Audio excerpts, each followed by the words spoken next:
Assalamu alaikum wa rahmatullahi wa barakatuh. Welcome again here to our workshops, the Saturday workshops. And I think some of you, they have the translation headsets. Please adjust it, adjust the sound. Maybe it is a bit high, then it will be distracting for your neighbor. Please lower a little bit the sound in your headset, that it will not be annoying for other people. Okay, we are here today with Daniel Shung. I think he is, for most of you, very well known, very prominent cityscape photographer, and he was one of HIPA winners, yeah, in the night photography category last year.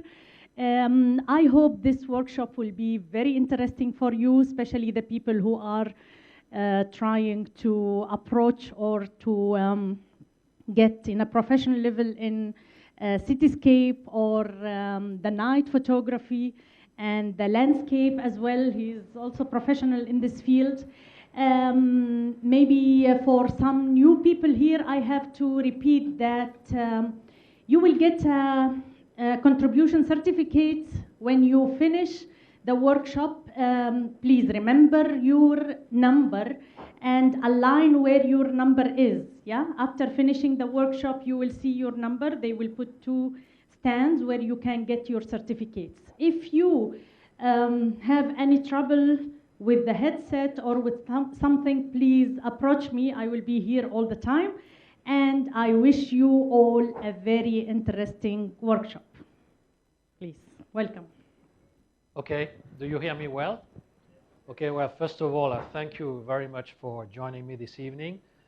It's a beautiful venue, you know, I mean, you can't see it because you're on the back, but I can see the whole cityscapes all around me, and it's just perfect for this workshop today.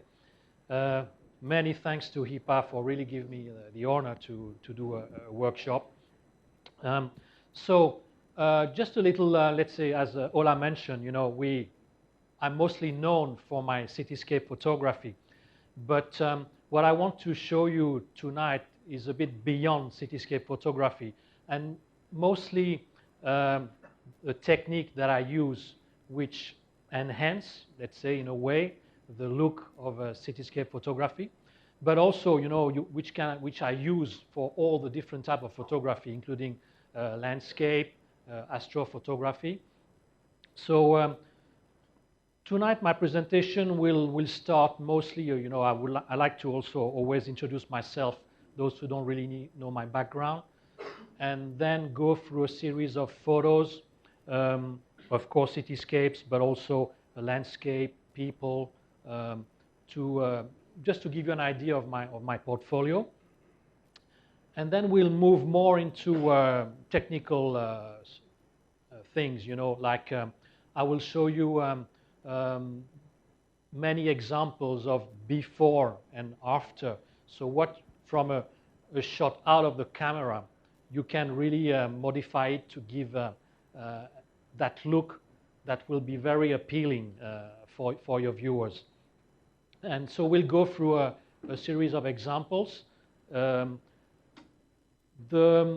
don't say that today you will really learn how to use Photoshop to create those, because this will need, you know, first for you to bring your computer so that we can work together, and also a smaller audience, like 20 people. So then, you know, I already gave workshops in Dubai, and what happened is that I give you all the files, and you will really work yourself on the files to recreate the same pictures that I'm doing. So this will, I think, next year we'll try to organize something with HIPA for that.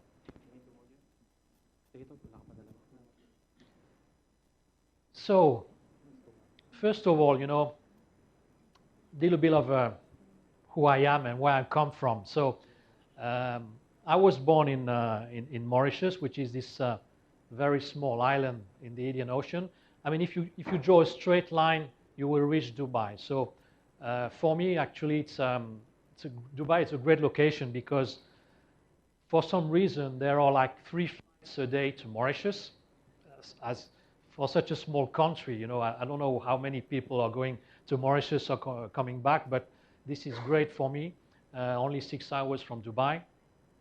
So I was born in Mauritius, but from a Chinese father, and my mother is half French, half Chinese. So I spent all my childhood in Mauritius. I went to a French school, so my native language is French. So you might even notice that my English might have a little bit of a French flavor. So I studied in France, where I long time ago, I got a master's degree in computer science. So I'm more like of an engineer, and I like everything that is technical. So before becoming I would not sometimes call myself an artist, because I'm in this engineering mind, and engineers are not artists. So, but I've been able to kind of mix my engineering skills and apply it to photography and produce what I'm doing today. So I've been working over the past 27 years in the mobile phone industry, several different companies. I've traveled all around the world, and France, United States, Japan, Singapore, and Dubai has been my home since June 2008.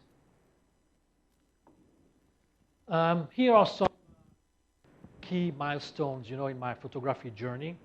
So I really started photography, let's say, I always liked to shoot, since I was a kid.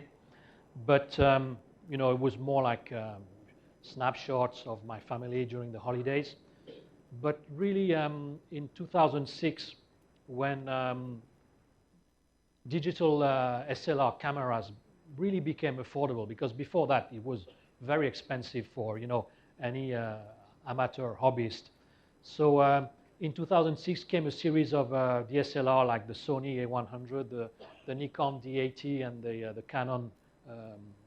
Sorry, I don't know which the number, but I really started in November 2006, and also something that really changed, I think, everything in my photography journey is those social photo sharing platform, Flickr, for instance. Because before that, I moved to digital photography already back in 1998. But then, you take photos, you put them on your computer, and then what happened? Nothing. It's just for you. At that time, you could not really share it with your family unless they had a computer. But still, there was no way to make yourself exposed in the photography community. So Flickr has, I think, it's been the major thing for me, because as soon as I started uploading photos on Flickr, I got a lot of people commenting and sharing my photos, and very quickly I started to get contacted by different magazines. So already, almost 7 months after my first photo on Flickr, I was published in the magazines, and then really things started to get more contacted by professional photography magazines. Then when I moved to Dubai, also got first publication in the Khalij Times weekend. And then my first digital blending workshop was back in 2010. So with the help of a local photography group here. And then I want to also put this as a major milestone, the first fog shot in Dubai, which I did almost like 3 years ago.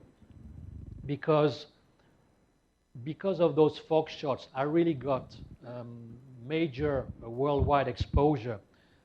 For instance, like CNN, also a lot of UK newspapers. And in January last year, I got contacted by Flickr, who wanted to do a small feature on my cityscape photos, especially from rooftops.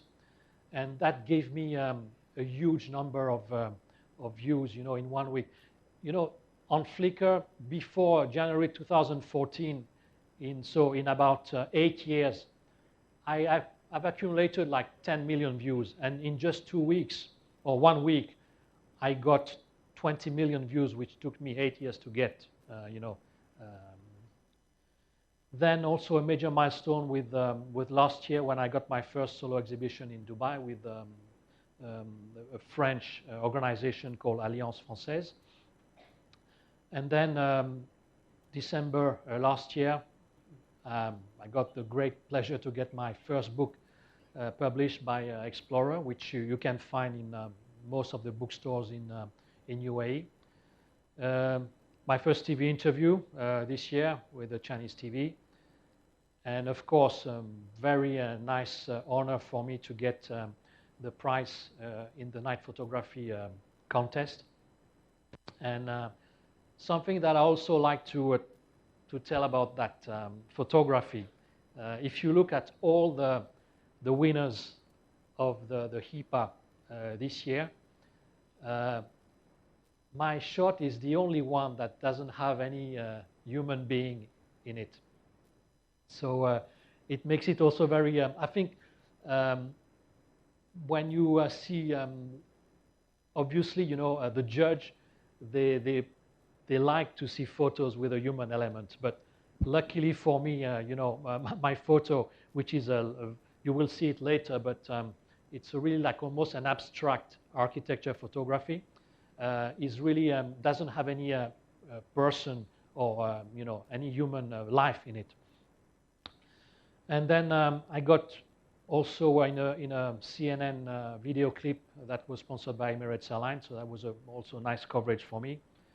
And something also that I think I would, when I started photography back in 2006, I would never thought that I would make the cover of National Geographic one day. So this is also a great milestone in my journey.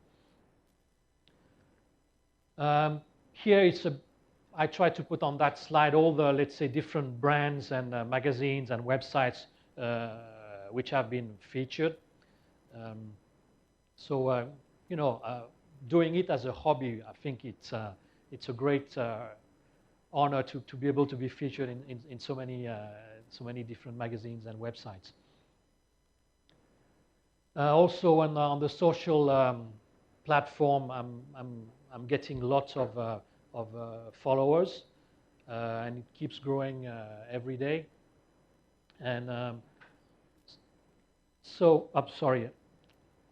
So this is how I would like to resume my concept of photography. You know, I don't pretend to show reality, but more something that I've built in my mind. And you know, when I go at cityscapes or a landscape, I always think, how can I make it look better than it is in reality? So for that matter, you will see that I might be in the same location for 2 hours and my camera will not move from a single, you know, it will stay on the tripod, and I will take many pictures of the same scene but at different times, and also already thinking of the final shot in my head. So, and I will be taking the photos that I will need to create the final shot that I have in my head. So I'm really trying to make reality to look better than it looks. So now I will go through some examples of in my portfolio and the different techniques that I've been using. So what you can see here, the camera, the lens.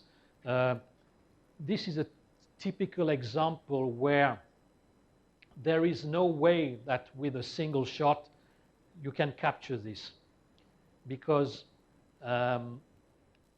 Burj Khalifa, it's really a challenging subject because it's so high and it kind of overpowers the whole cityscape. And so if you want to, of course, you're not going to crop Burj Khalifa, you know, when you're framing. So to do this shot, I was on the rooftop of a building that it was quite close to Burj Khalifa. So if I only take one shot, with my already with a wide angle, you know, I will capture.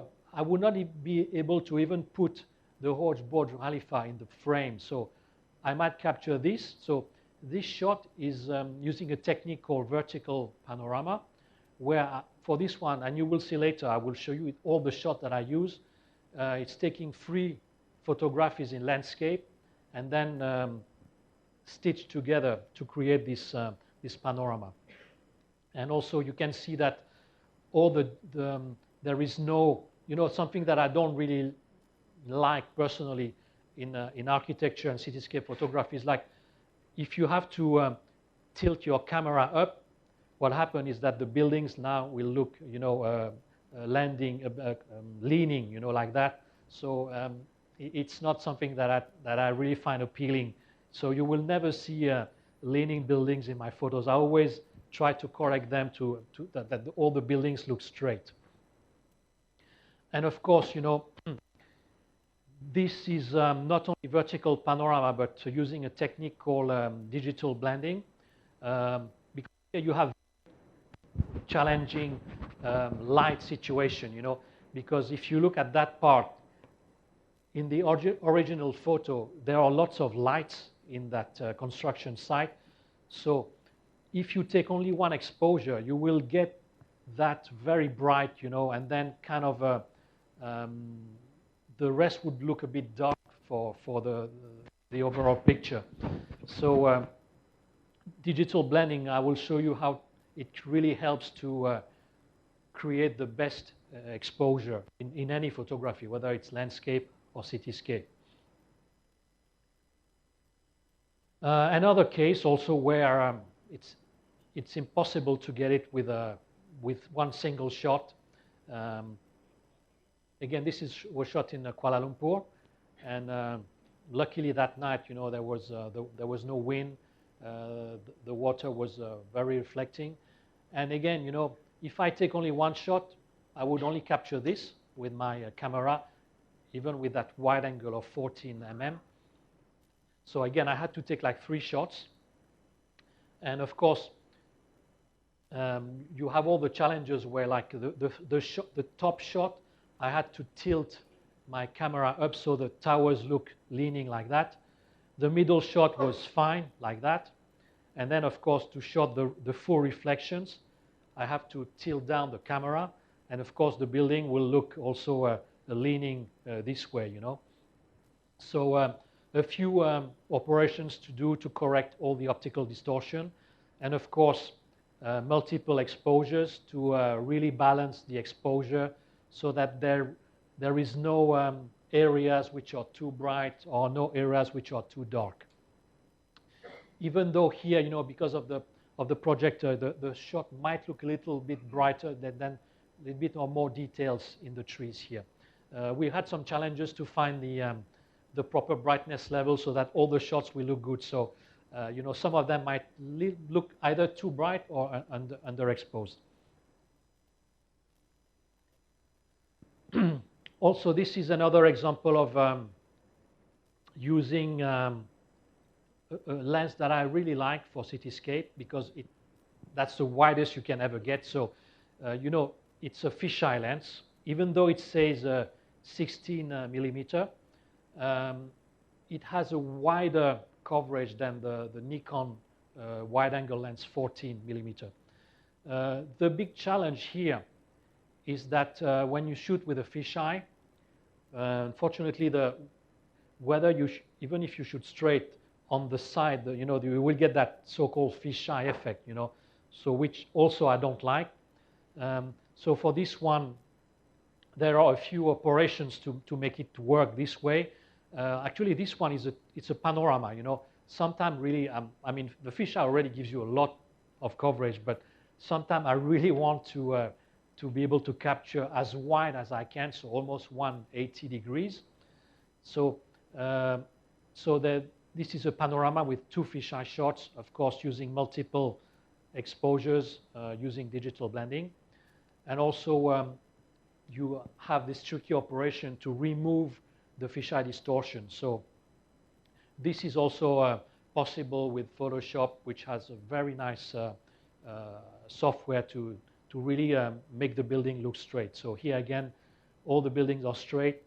The only thing that the fisheye creates here is this impression of a curve, you know, but actually there's no, it's more like a straight line, but this is because of it's so wide that, but I think in the final shot, it's not too disturbing, you know, to see that curve, which is not really a curve.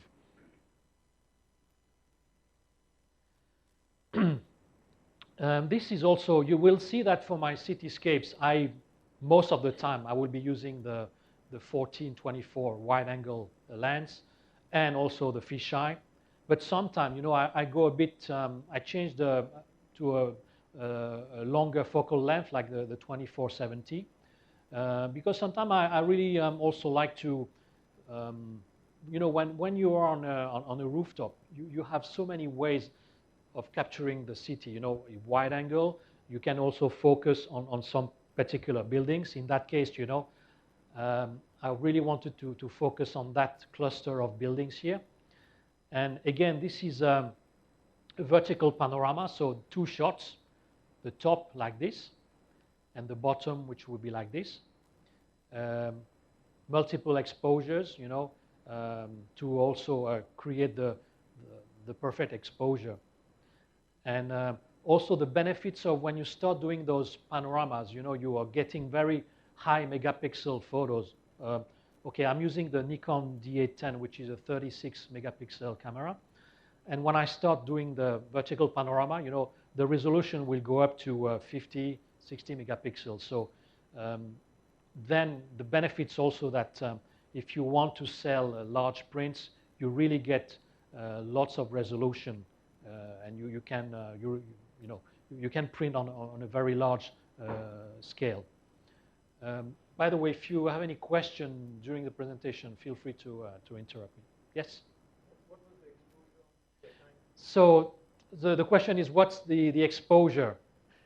It's always a tricky question to ask me, you know, because most of the time, you know, when you will see me shooting, I will put my camera in what's so-called auto bracketing mode. So what it does, it will shoot, let's say, I can program it, but for night shots, 5 exposures. So most of the time I use a fixed aperture, like f8. For me, that's the sweet spot of the lens.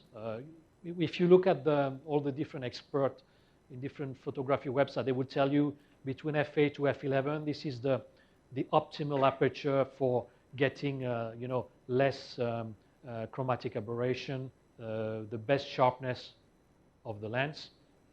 So I leave my camera to aperture priority, f8, and then I'm shooting 5 exposures, so which will be a -2 stop, -1, 0, +1, +2.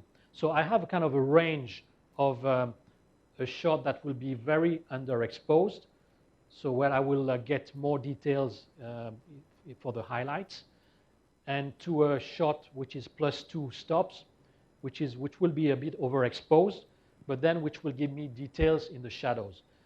And then I will try to recombine all those, not necessarily, I might not need to use 5 photos. I might just need to use 2 or 3. Or some people can even argue that with the Nikon D810, which has a very high dynamic range, you can always recover the whole dynamic range with 1 shot in the RAW. But I still prefer to do my bracketing and then discard all the shots that I don't need. So this one is, it's a lens that I've just started to use about a year ago. It's called a tilt shift lens, you know. So let me try to explain that. Usually when you're on a rooftop, you know, sometimes the problem is when you are too high. So if you shoot straight, you will get a lot of sky, and okay, you will get the buildings, but you will miss a lot of what's below, you know. So what most people usually do, if they don't have this so-called tilt shift lens, they will just tilt the camera a bit down, to capture a bit of the foreground here, which is because you don't want too much sky. There's nothing interesting, and especially in Dubai, we don't have clouds, so that's a bit frustrating. So, but then when you start tilting your camera down, then you will start creating all those distortion. And to correct it, you can do that to some extent, but then it really, what happened is that it's a correction that involves warping pixels, so you will lose sharpness. You will create sometimes some pixels, which, you will have to stretch pixels to do the correction. So this is not ideal. So the thing is, you have this lens called a tilt shift, so that what happens is, instead of tilting the lens down, you shift, the camera is here, the lens is here, you shift the lens down, so it will really capture a bit more of what's down without having any distortion. So what I did for that shot, and also it's a multiple row panorama, so that I think there are like 5 shots times 2, so 10 different shots. So where the camera is shifting up here to capture the top, and the camera is shifting down to capture the bottom. And actually, it's a bit more than 10 shots, because for each shot, I use maybe 3 exposures to recombine them to get the proper exposure. So it's 3 times 10 times 2. So there's a lot of exposures involved here. But this eventually makes 85 megapixel photo, which is really, you can really go zoom in and get amazing details. And of course, you can print it to make it fit on this wall without any loss of I really like to use this lens, even though 24 millimeter, it's not very wide for me, and it's a bit frustrating. So, which means I have to do more panorama stitching in order to get a proper framing. Again, this is a shot I did in Singapore, and again using the tilt shift lens and the vertical panorama, so 2 shots, top and bottom. But then the extra thing here is about those laser and light beams, So it's a technique that I also like to, yes?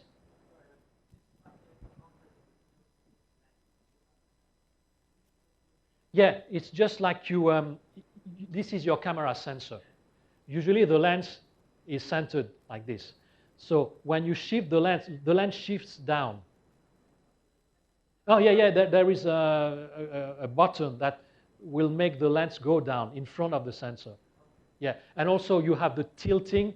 The lens will also tilt like this, but I don't use that, because then when you do that, when you tilt the lens, it will then, the focal plane will move, meaning that some of the photo will be sharp and some of the photo will be blurred.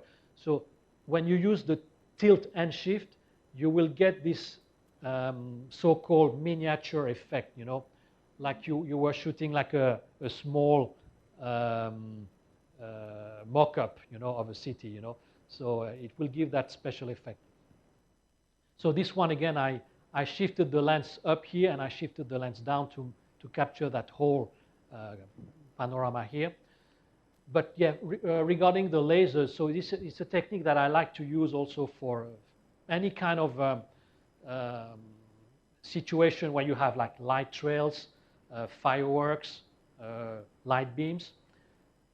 Because this is not one single shot. It's probably a combination of 3 shots, with what happened is like you have to plan the shots, when you do this kind of thing. So I shot the lower part here doing my 5 exposures bracketing. Then I shift the lens up to shoot the upper part. of the build. I mean, at that time, the laser show didn't even started, you know. So I got my, let's say, my cityscape background fixed, you know. And then once I shifted the lens up to capture the top part, I didn't move anything. I waited for the laser show to start. And then, you know, the challenge with laser shows, fireworks, you cannot use the same shutter speed as you would have used for the landscape. You know, let's say for this landscape, I shot it at f8. Maybe my exposure time was maybe 20 seconds. So you cannot shoot when you have a laser show that changes basically every 2 or 3 seconds. You cannot shoot 20-second exposure. What happens is you will get something completely blurred, you know, like not very clear. So once I reprogram my camera now to work more in the shutter speeds of 1 second. So meaning I had to open the aperture a little bit and also increase the ISO so that I would get the exposure time of, let's say, 1 second. And then what I started to do is shoot, when the laser show started, I really started to shoot continuously, you know, just every now and then. When I saw something interesting, I took the shot. So I might ended up with maybe 50 different photos of the lasers and light beams in different configuration. And then back home, I started to recombine the top and the bottom. And then I selected maybe 3 or 4 different laser and light beam shots, put them together here, and finally get the final shot here.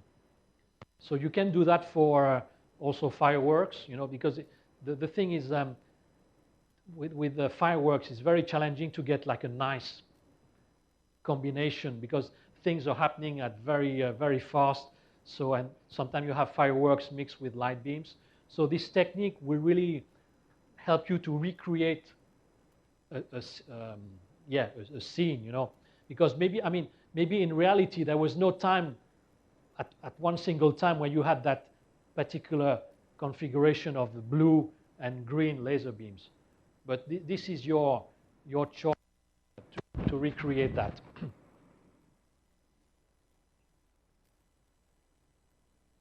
So this is another high megapixel panorama with a tilt shift. And just this is also in Dubai Marina, taken from I think from the Marriott Hotel. And just to give you an idea of the resolution, this is when you zoom to that area, you know, this is how. Let me try to get back, but this. So this, and so I'm zooming in on that area here, and you can see, you know, how you can even see people here walking around. So it really gives you amazing details. And this 24 tilt shift lens is very sharp. The only inconvenience is that it's not autofocus. So, but you know, for landscape photography, you know, you have all the time you need to manually focus.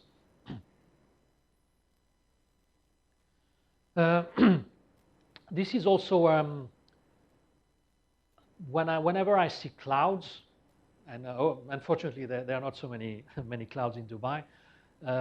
Then what I like to do is a mix of let's say normal exposure for the cityscape.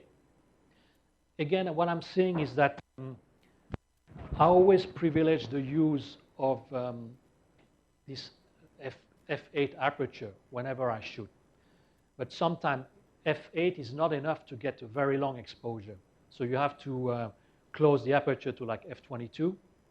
So, but I don't like to, I could have done this shot at f22 to get the long exposure for the sky and also the cityscape. But again, what I did here is I shot the cityscape at f8 multiple exposures and also yeah, doing the digital blending.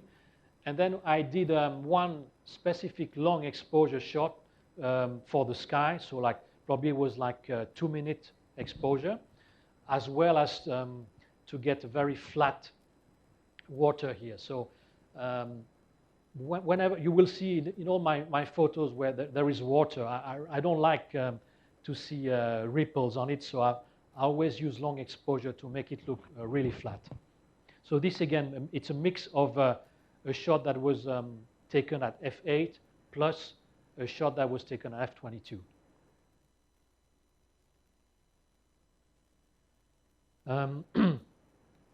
Here again, a shot I did in Paris. Okay, unfortunately here it looks a bit dark, much darker than what on the screen. But you know, we had again challenges to adjust the exposure, and this is also, you know, the other challenge is you will see that I use sometime digital blending. And also, I will use this word HDR, which means high dynamic range. So this means that to create this shot, I used an HDR software to create that. Instead of using, you know, digital blending, it's a manual way of mixing the exposures in Photoshop. And sometimes it's a bit difficult to do it in some light situation. So sometimes the HDR software will do it much better. I will come back to that. I will give you the name of the software so you can even try it yourself.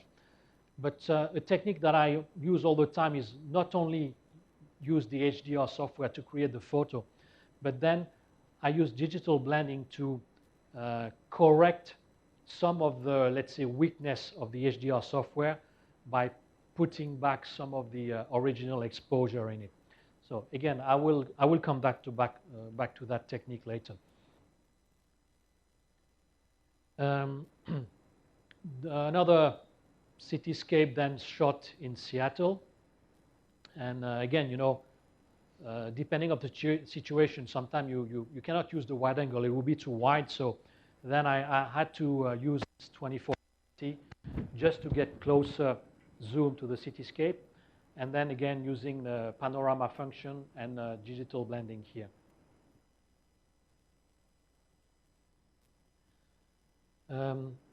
This is also one of my very popular shots in magazines and social media.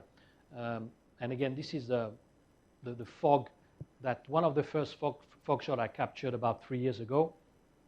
And again, where a single framing would not have been satisfying for me, because if I took this shot with my 1424, you know, I would have got this only, you know, because, you know, I need to give some sky here. And you can see here, you know, I'm shifting down the lens and you get those distortion, but then, okay, I would say this is part of the photo now. I'm not even trying to correct it. So it really makes a nice optical effect. But then, you know, I really wanted to capture that part, which really gives a more depth to the photo. So again, the vertical panorama saved the shot for me. So I shot this on the top, and then I shot that on the bottom, and then with Photoshop, I combined them. And again here, I did not use my manual digital blending technique, but more of I used the HDR software, which was more easier. You will see that for daylight shots, I am always tempted to use HDR software, because trying to do daylight shots with manual blending is a bit much more challenging. Again, you know, I do like, you will see that many photos I like to shoot are kind of looking down and give this sense of vertigo, you know, to the viewer. So whenever I'm on top of a building, you know, I always see if there is anything looking down that is interesting. And this was a foggy morning shot from Burj Khalifa. That I got amazing photos that day, and really I had the chance to be able to access the swimming pool on the 76th floor on that night to be able to make those shots. I spent like that night from 3 o'clock in the morning to 9, and it was amazing. Again, a shot that shot from Burj Khalifa, and this is one of my favorite fog shot because it's a view that you know, most of my fog shots are shot from this building here, showing Burj Khalifa, but there are not so many fog shots from Burj Khalifa itself, and also there was really nice colors in the sky during sunrise, and this is also a shot that has been very popular on the social media. And again, so this shot from Index Tower, and here I've been using my fisheye, and of course digital blending was needed because actually this light was very strong in one single exposure, so I really had to balance it to make the light more kind of the exposure more even. And the fisheye, you know, in the original photos, the buildings are completely distorted like that.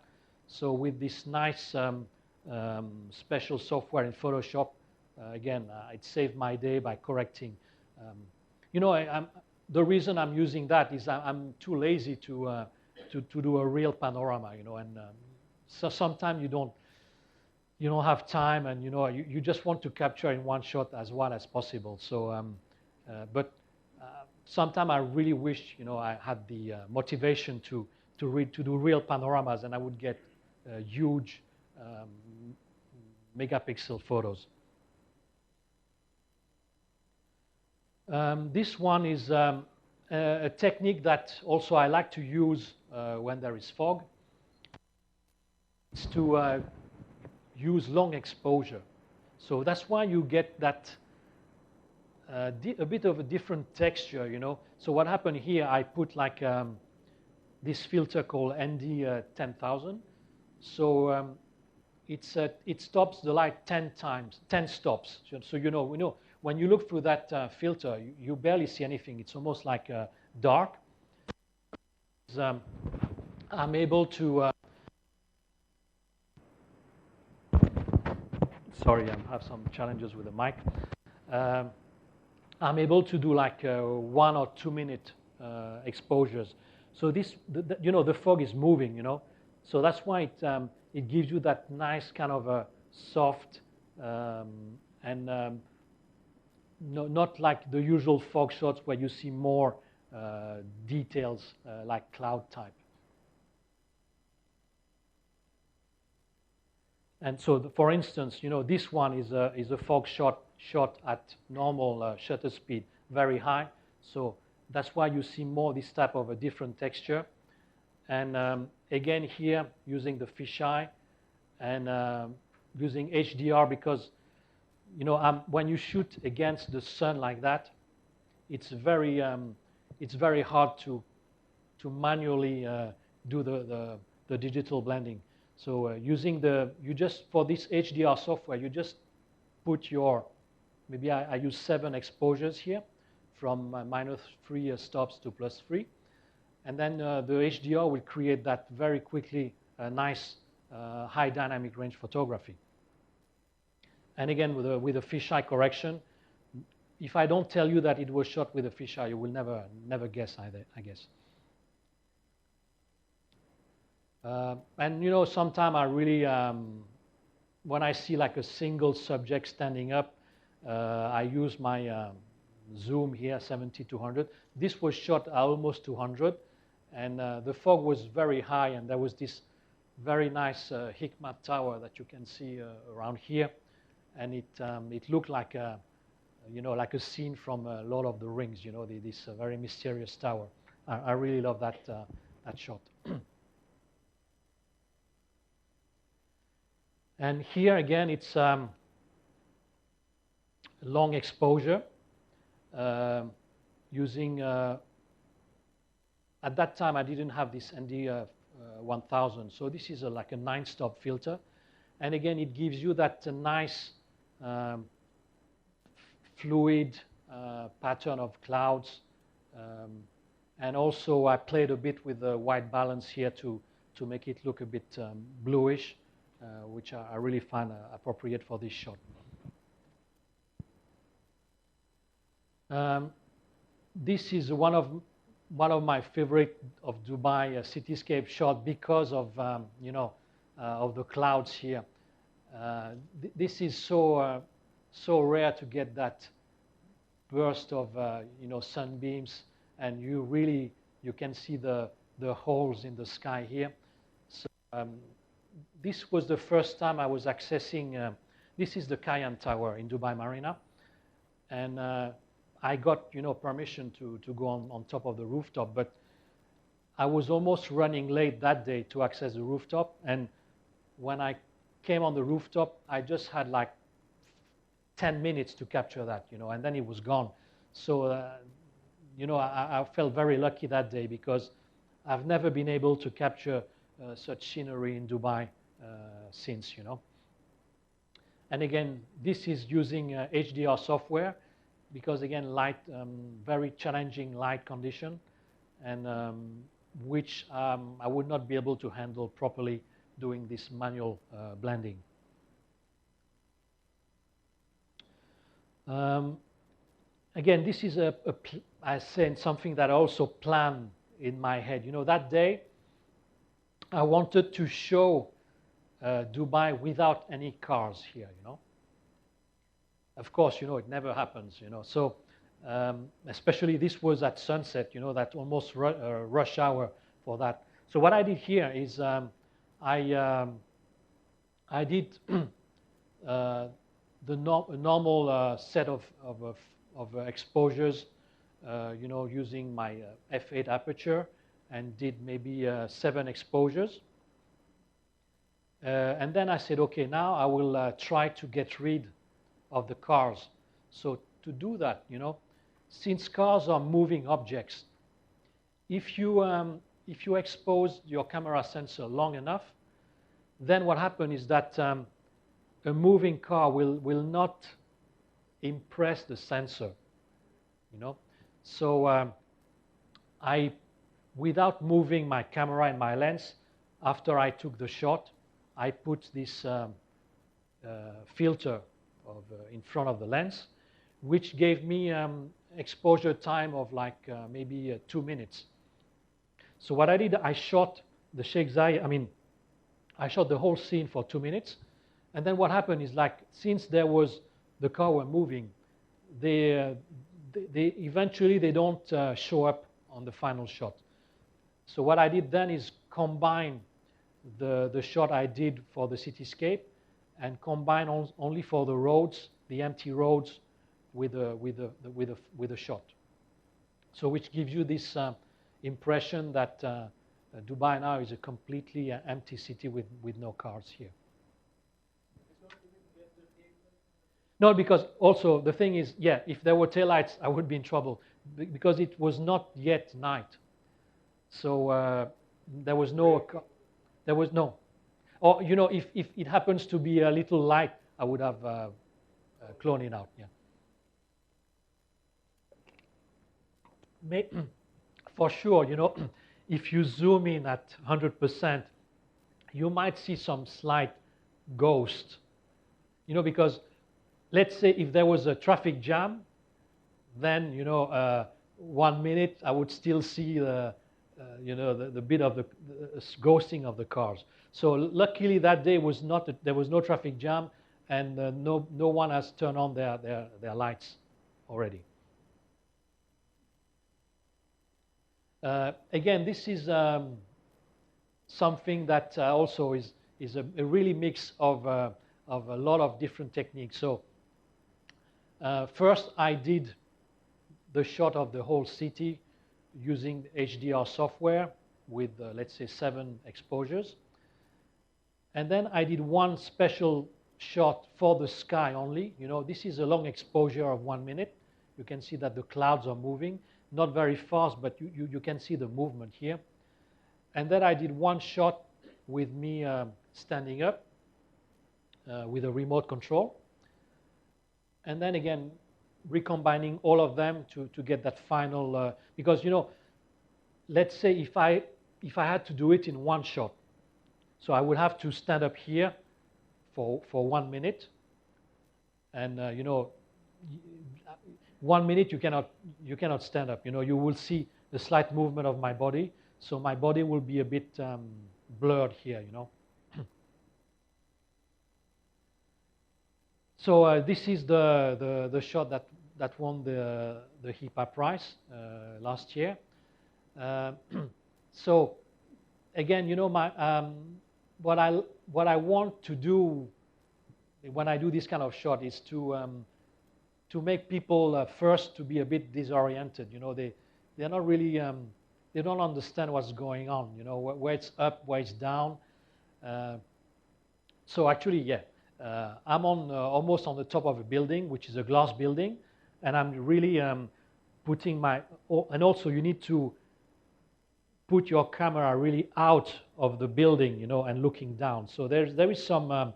You have to trust your tripod because your camera is just hanging down like that, you know, and also to be able to capture that wide. You know, I didn't want to put my heavy 14-24 lens. You know, it's a heavy lens, so. You know, I mean, when I do this, don't worry, I'm not taking any risk. You know, my camera is leashed to me, so even if a catastrophic thing happens, it's not going to fall down. I mean, I'm not worried about my camera. You know, I'm worried about killing someone down there because my camera falls down. You know, it will kill someone, and it's, you know, I would have not even be here to give you this presentation. So actually, when I was on that building that day, I was shooting normal cityscape, you know, looking away. But then I just looked down and I saw that there was the reflective, and luckily for me, the glass was clean, you know. So I said, okay, this will make nice reflections. So immediately I positioned my camera, and also I have a tripod that I really like, which can extend the central column horizontally, so which allows me to really put the camera down. And so then I take the shot, you know, and I submitted it to the HIPAA, and then, you know. I might have used 2 shots, you know, because there is not so much exposure challenges, except maybe those lights which might be too bright, so I might use a shot that is like -2 stops, just to correct those lights here. And so if I remember, I might have used, yeah, two exposures only. Yes.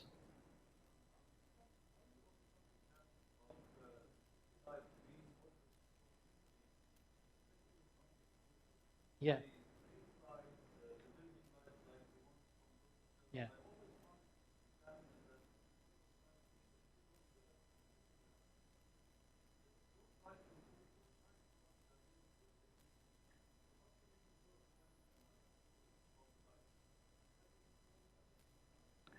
So the question is, how can I manage to control those sometimes, as I mentioned, construction lights, street light that are too bright and like overpower the whole exposure. So this is why I'm taking multiple photos. So like I will take one which is really underexposed, so where the brightest lights will not be so bright. So the challenge then is how to incorporate that that light into the other exposure. So this is where you need to use in Photoshop the so-called layer masking and using a different brush to make this what I call blending seamless. So I will, with some example later, I will show you how it's achieved. Yeah, again, this is my kind of, whenever I'm on top of a building, I try all kind of angles, and this is from the Cayenne Tower, and I saw that a bit of reflective glass here, and again with my tripod, extending the column out and looking down, so I'm trying to capture this type of vertigo photography. Yeah. Yes, I know this is always a question that I get. Well, connections. Connections, yeah. I mean, I do have some privileged connections where they give me access to some buildings. I try, to reach the building management, but it's very difficult. And I have like a friend who owns a hotel, so he gives me access to the rooftop there. And then also, it's not only about rooftop. Sometimes, yes, just a balcony in a high-rise building will be enough. So I also try to get to, sometimes when I meet people, I always ask them where do they live, and then I said, if you give me access to your balcony, I'll come and take a shot, and I give you the shot, So you can put it on, print it for your room, or send it to your family. So I think it's a fair deal. I've not yet tried to put on my Facebook page, this kind of, give me access to your balcony, and I've not tried that yet, but I might be tempted to do it. So far, I'm just trying to be a bit discreet for that. Again, this is a shot I did in Singapore, and seeing the reflective glass here, again, maybe it's becoming a bit repetitive, but I do like this kind of angle. This is another type of cityscape photography which I like, but maybe it's very oppressive. This is Hong Kong. This is shot almost at 200 millimeter, which when you are shooting with this kind of focal length, what happens is you have an effect called compression. So you don't see anymore the space between the buildings. So these are really like housing, and yeah, it's horrible. You think, how can people live there? But it's not that bad. But it's just because of the lens. But it gives a nice effect, of urban density. And Hong Kong, for that, you see that on on so many places, and it's quite impressive actually. Yeah, this is shot also done in Hong Kong through the glass. And again, I noticed those nice reflection here. And actually, when I posted it on Facebook or other social media, people thought I made this up. That I really pasted. I did a photo composite, but no, this is really what was being reflected here. But it almost looked too clear that they look like fake reflections, but it's really not the case. And the challenge here was to shoot through the glass. And so this is something that also you have to be prepared. So at that time, unfortunately, I didn't have that. There is a special thing that called lens skirt, that you stick on the glass. It's like a cone, a black cone, and then you put your camera inside, and then of course you don't have any problem with reflections. So at that time I only had my jacket, so I tried to wrap my jacket around the lens. But then if you see the original shot, there are lots of reflections happening here. So again, I had to use multiple shots to be able to clear all the reflections. I'm sorry? To put around the lens, because what happened is like there are some lights coming and reflecting on the glass. So you have to use like a cloth to put around the lens.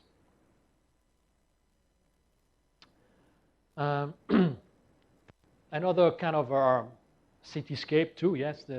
I was in Morocco this year, in Casablanca, and there was this, this is the tallest minaret, in the world. It's very big. I mean, the mosque itself is not as big as the Sheikh Zayed Mosque, but the minaret is really tall. And again, using a single exposure cannot give you something appropriate, You will have, basically you will have to shoot this frame, And, it's too bad to lose this part also, which is part of the scenery. So again, I did like an HDR for the top, an HDR for the bottom, and then combine them as a vertical panorama. Yes? In what cases you decide that you need digital blending or HDR? No, actually, when I'm shooting, I always take multiple exposures. Like I would take like 7 bracketed exposures. Back home, then I decide, okay, these 7 exposures, do I mix them manually or do I use the HDR software? But in principle, the shooting part is independent of the technique that I'm going to use after. So. Yeah. Basically, when it's daylight shot, I prefer to use HDR because, if I do it myself manually, what might happen is I will start to create some halo, around the building because you have to paint on the building, and if you're not painting properly, you will get halo. The HDR takes care of that, but the best technique is to mix both, HDR and digital blending. Because sometimes, when you do HDR, if there are some people moving, you will see ghosting, So the HDR software can take care of removing those ghosts, but if it cannot, then what you do, you create the HDR, and then you use one single exposure to correct those ghosts. I know it's a bit, just saying it like this, it's not very,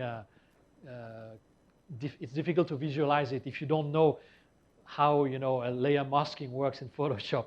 But I will try later with some examples to show that.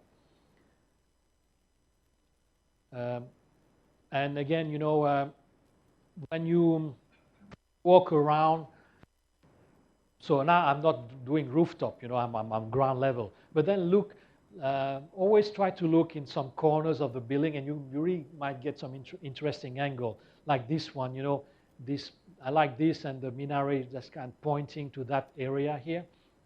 So this was on the corner of the mosque, and I was just looking up. Of course, here you get, because I'm really tilting the camera, you will get distortion, but then let's say it becomes more like an architectural abstract than a pure architecture photography. And when I did that shot, I really thought I wanted to create something out of it, which put the Milky Way, inside. So I came out with that. So of course I had to also change the luminosity of the building, change a bit of the color to make it a bit more dark, because, and then I included the Milky Way here, which I shot myself also in a different place near Mauritius.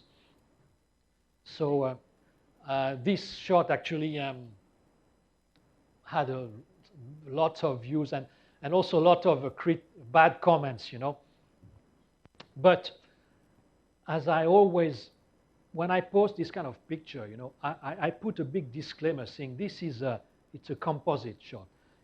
I'm not trying to make you believe that I was in the Casablanca Mosque and shot the Milky Way, But this is more like you can consider it as kind of a fine art photography, creating something. For me, it's like there is an old science fiction movie called Stargate. That's for me that I was inspired to. For me, it's like the gate to reach the star, So that's why when I put the shot on Flickr and 500 pics, I name it Stargate. Okay, so I think we'll have a little break now for the break, and we'll see you back in 15 minutes. Okay, everybody, we have 15 minutes break. If you wish to pray, for gents, there is in the ground floor, there is a prayer room, and for ladies, here exactly next to the reception, for the ladies is available. Thank you. 15 minutes.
This one?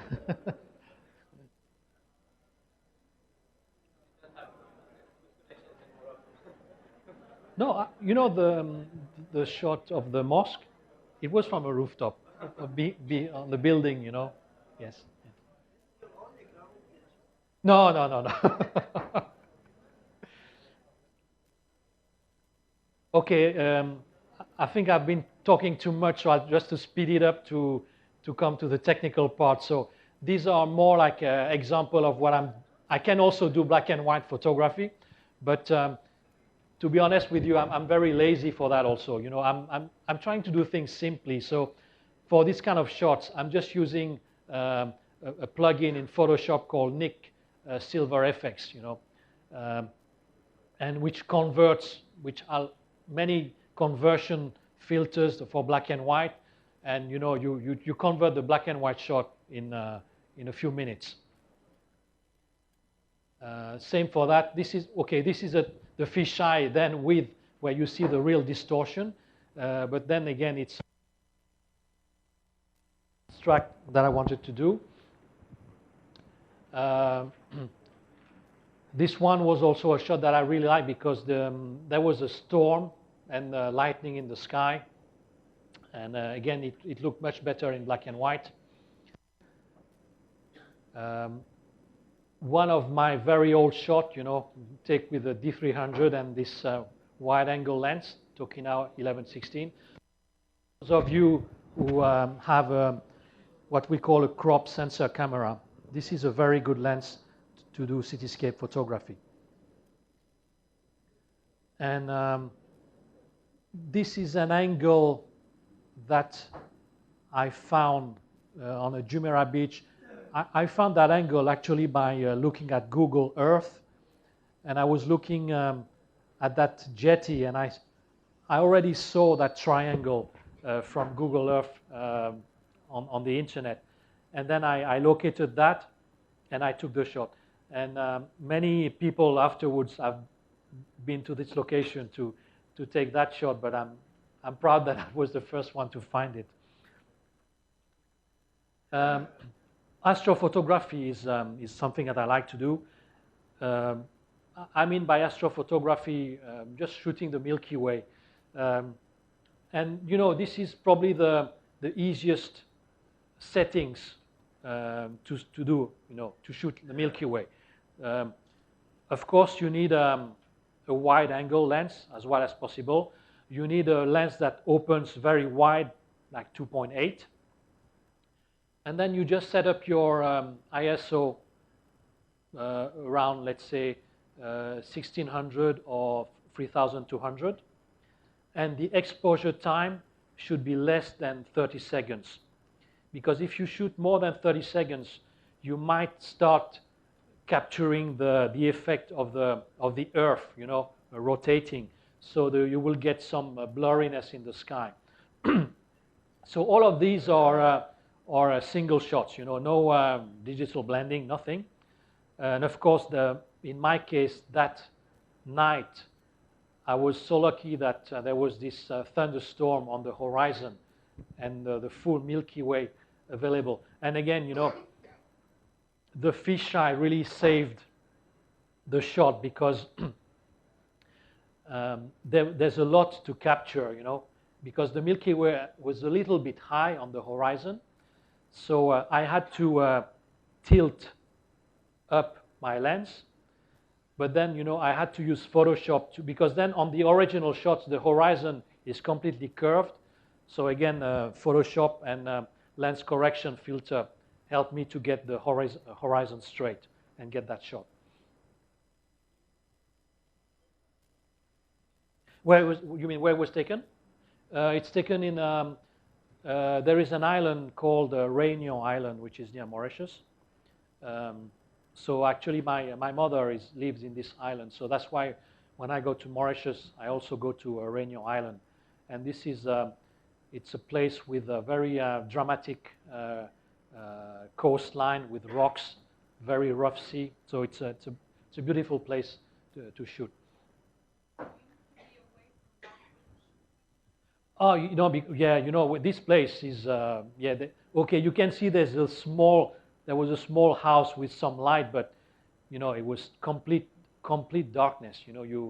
Actually on the original shot, you can still see some details on the rocks here, because it's a bit dark, but you definitely need to, and, this coast, there's no street light, nothing, so it's, yeah, yeah. Yeah.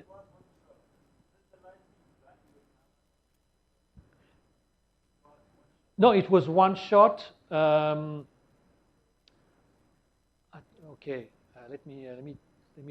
no, because the water. Yeah. So actually, it was very high. No, it was still 30 seconds. Because yeah, people say, how can it be 30 seconds when you see the ripples? But just think, it's pitch dark. I have my camera with my shutter open, and then there is for half a second there is a huge lightning which lights that for half a second, and then it goes back again. So that's why I'm getting that ripples, because people thought I blended the kind of a 30-second Milky Way shot with like a 1 second sea. No, this is I have the raw file to prove it. So it's a 30-second shot, but it's just like you use a flashlight for half a second. So this is in the same place, but something which is also which I like is when the sun starts to rise. There is maybe for 5 minutes you can still see the Milky Way and the kind of a blue sky happening. And this is again, I use 2 shots this time on the top and the bottom, and to create this vertical panorama. And this one is a very simple, straightforward. My 14-24 lens looking up, and one exposure, f2.8, ISO. Depends on your camera, but typically it's like 3,200, and then 30 seconds. Okay, yeah. So yeah, I forgot to tell that I use my headlight to paint. So during the 30 seconds, I did like with my headlight, maybe for 5 seconds, just to paint a bit the foreground. Yes. Yeah. Again,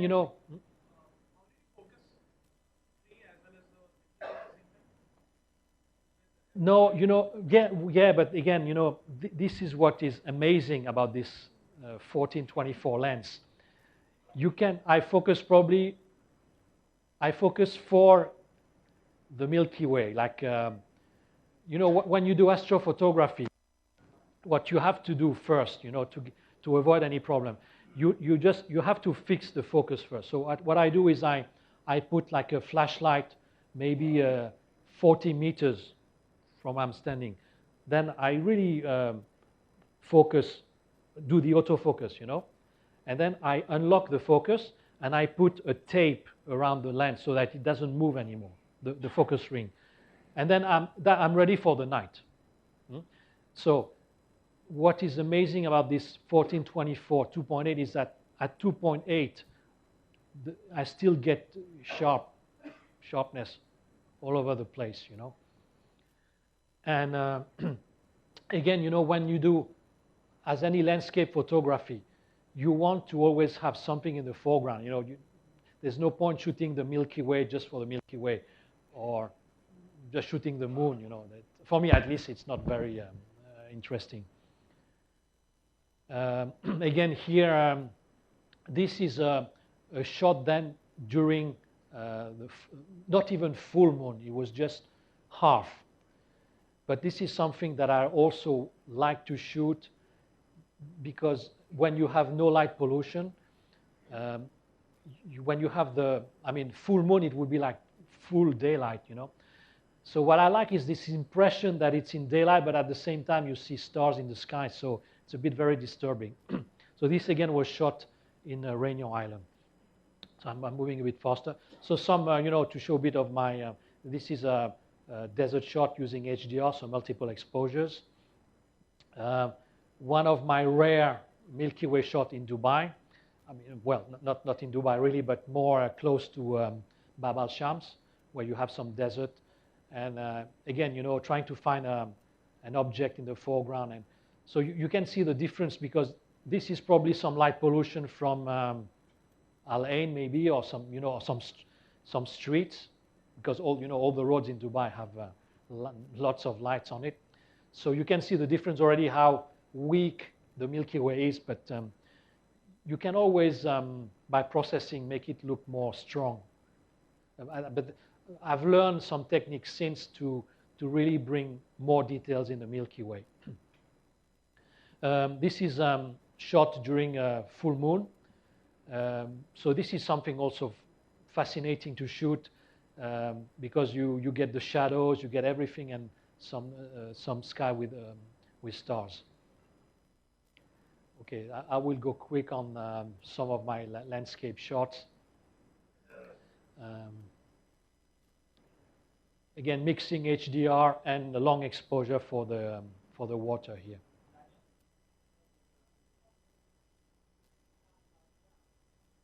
Can we switch off the lights over there? Again, here it's a shot which I did in different steps, you know. First taking the sunset and all the rocks here without taking too much care of what was going on in that area.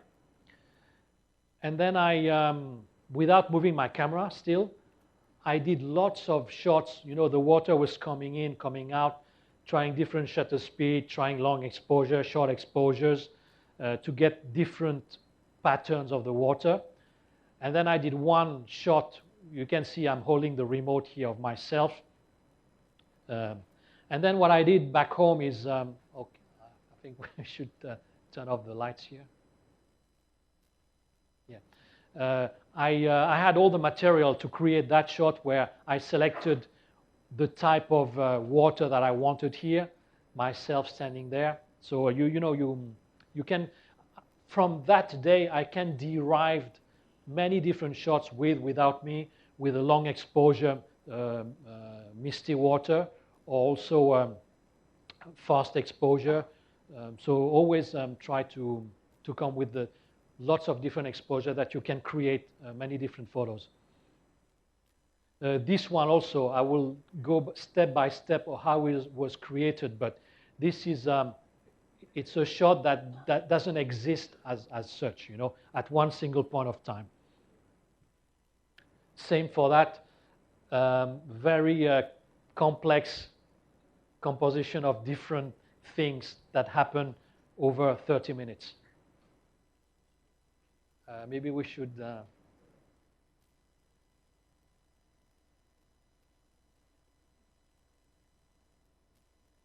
Good, yeah. Again, same principle here, you know. Take a shot focusing only on that part, and multiple shots of the water coming in. Again, you know, you put your camera with different shutter speed, different aperture. You want short, long exposure, and then you recombine everything to create whatever you want. I'll go again. Okay, this one also, that was a shot for the 40th, I think, anniversary, if I'm not wrong, of the UAE National Day. So what happened is that this is shot from Wild Wadi, you know, from one of the slide tower. So when, of course, when it was a very long day. I was already on the location from around 5 p.m., knowing that the fireworks started around, you know, after midnight. So of course, when the fireworks started, this area was already completely switched off, you know, because they closed the water park after 7. But I already had in my mind the framing that I wanted. So my camera was there, didn't move, and I did a few shots during the time where the water park would still have light on. And because, again, you know, in any fireworks shots, I always want to have some foreground to make it look a bit more interesting. So I knew that this one would be turned off, so I make sure I did a few shots before the lights went off. And then again, during the fireworks, I had my camera really programmed in manual. So I did like maybe 100 shots of, the different fireworks pattern and also the different light beams configuration.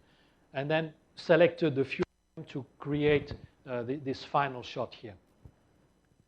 Same like here.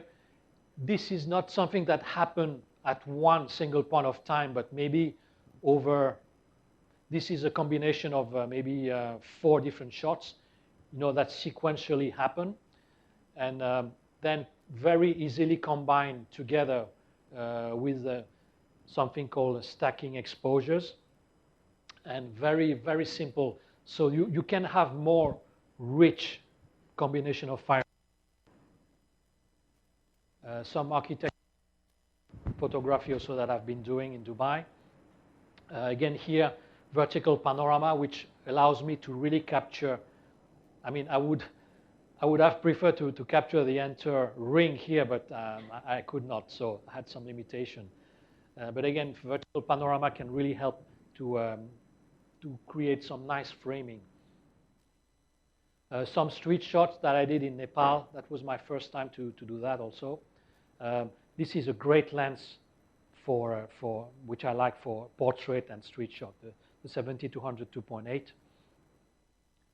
A very old shot, but which I like, which I did in China. This is with my old camera. And also I'm doing sometime event photography. This is a ballet performance, which was in the Madinah Jumeirah Theater. Okay, so camera gear. So I'm currently shooting with those 3 cameras. Actually, well, no. The D800, I don't use it anymore. It's more like a backup camera. So the Nikon D810, and also occasionally I use the Fuji X-T1, which is it's a very good mirrorless camera. I really like it. My most used lens for landscape is this Nikon 14-24 2.8, and then occasionally the 24-70 or the 70-200. This one, it was a gift, so the only time I've used it was to shoot the Dubai Air Show about 2 years ago. Otherwise, I don't really have I don't think it's good enough to shoot wildlife, so it's a bit of not a lens that I use a lot. The tilt shift lens, which I like its sharpness and the fact that you can shift down. The fisheye, I use it a lot. I bought this one because it's so-called portrait lens, but I've not been using it a lot. And I also have the Sigma, which is a very sharp lens, good for portrait also. This is really as I was talking to some of you a bit during the break. Some people, tend to, buy a good camera, but then don't want to invest money in the tripod. But really, it's so important to have a good tripod you can rely on, which you can trust, and also doesn't vibrate too much if there is wind. So a very good, sturdy, stable tripod. And what I like with this tripod is the fact that the central column again can flip horizontally, which can really give you some very low angle if you spread the whole legs completely flat. So, and I'm recently started to use this head, which is not a ball head. It's I'll show you later, just after that slide, how it looks like. And for the 14-24, it's this lens has a huge optical, glass. Like a spherical glass, so it's very difficult to find a proper filter. The only good filter that you can have. It's from a Spanish company, and they have very good glass. The glass filters are huge. You know, they are like 165 millimeters, so they are very huge piece of glasses. So this is the head that I'm using. So it's not a ball head, but it's a very high. You have two buttons that allows you to control the movement in both directions. So this is very important for me when I'm doing this vertical panorama, because what you want to do is when you have your camera like this, when you shoot the top part, you know, you cannot allow the camera to have any movement like this. So it has to be very fixed movement like that and then down, because otherwise you will have sticking problems when you do the vertical panorama.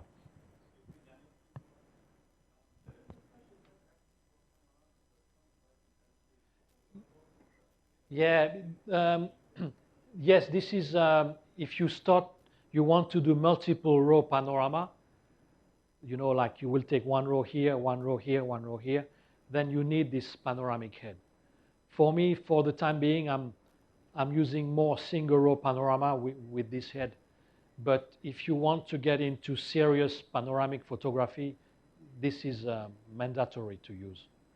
Yeah. And if you want, of course, you can always do panorama with, but you know, you will get all those distortion. You know, we have something called nodal point of the lens, where if you want to avoid, you know, you will end up having like a horizon that is curved if you're not using the proper nodal point. So in my so-called digital darkroom, so I'm currently using Photoshop, the cloud version, 2005. I use the inbuilt camera raw processor of Photoshop. Some people prefer to use one that comes with a camera, like Nikon Capture FX, or for Canon, they probably have their own camera processor. Then I use this technique called digital blending, using a layer mask and paintbrush. You will see that later. And I also use Photoshop to correct the lens distortion, and also Photoshop to do the panoramas.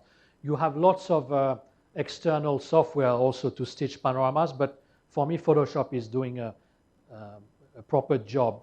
Sometimes, I must admit, Photoshop is not working, so then I have to use a different panorama software. And for the Photoshop filters, I use Nik Color FX Pro, and I'm just using it for contrast and color enhancement. For the black and white conversion, I use this Nik Silver FX Pro. And for the noise removal, I use Nik Define. Actually, today, when you buy Nik software, it comes with 8 different filters for one unique price, which is not very high. And this is, let's say, when you come to do my workshop, you will have to, I mean, this is part of my workflow. So if you want to produce the type of photo I'm doing, you will have to use those filters. And for the HDR software, I use this one called Holoneo Photo Engine. Unfortunately, for Mac users, it's not available. I don't know why they never, there is a huge demand in the photography community to get, because for me, that's the best HDR software. You have another software called Photomatics, but I must admit that this one is very simple to use and creates very natural. That's the challenge, to create natural looking photography. For my camera settings, so very important, shoot in RAW. I know for beginners it might be a bit intimidating, you know, to shoot in RAW, because you have then to, before you can really see the image, you have to develop the RAW file to make it a visible image. Aperture priority. Then, of course, if I need more than 30 seconds, you know, you have to use manual and bulb mode. The only time I would close my aperture to the minimum, like f22, it's when I really need long exposure. And then I use this auto exposure value bracketing, usually between 5 to 7 brackets, and exceptionally 9. The thing with the Canon is that unless you have a 5D Mark III, before that you are very limited in terms of, you can only have 3 brackets maximum. I don't really do anything else in my camera settings. Always use auto white balance, even if the shot doesn't look good in terms of colors when you shoot. But since you shoot in RAW, you can always adjust it. Good tripod, remote. Yeah, very quickly, you want to shoot in RAW because JPEG, it's coded on 8 bits. The RAW is 12 to 14 bits. You have no loss of quality. You have a higher dynamic range, so you can really recover lots of details that are lost in the shadows or in the highlights.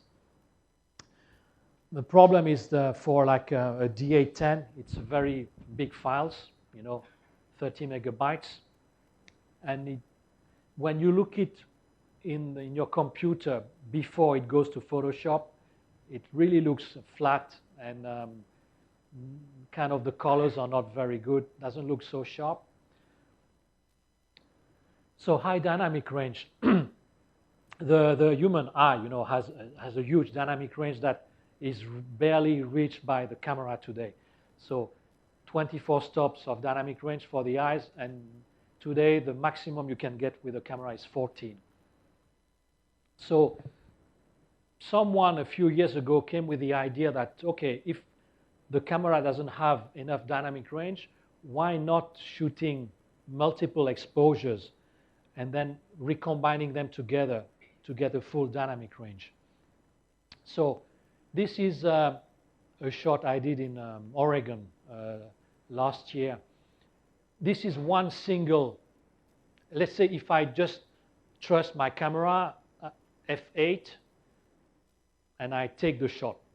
So you can see the huge challenge here, that this area is completely overexposed. This here, okay, this area is okay, but the rest, it's completely underexposed. So there's nothing you can do. That's the limitation of the camera sensor. So with HDR, you can recover, all the details, because I was inside like a cave, and all the overexposed areas here have been fixed, And I was just pulling out the camera sensor ratings by this website called DxOMark, and you can see that today on the top of the list you have the D810, which has the almost 15 stops of dynamic range. And on that list already 6 of the best dynamic range are from Nikon. So how to create HDR photography? So you can, as I said, using HDR software, and you will see this. They will call it tone mapping HDR software, but don't worry about this technical language. And again, you have this digital blending, also known as a dynamic range increase. So the digital blending, you have basically 2 methods. One which is a very manual process where you need a tablet, or I use the mouse personally, using something called layer mask and paintbrush in Photoshop. Or you have a method which is becoming very popular in the photography community called luminosity masks. It's a very complex method because you have to create 18 different masks and mix them together. I mean, I'm not myself really liking that, because for the type of photography that I'm doing, I tried again to be very simple and to be very fast in the processing. So this is typical night shot I did in Hong Kong. And so I will point out the different problems here. Okay, maybe it's not that obvious, but I found this area a bit too overexposed. Here also, this is a bit too dark. This is too exposed. There's a huge white patch. You don't have any details. And again, this area, you don't see anything here.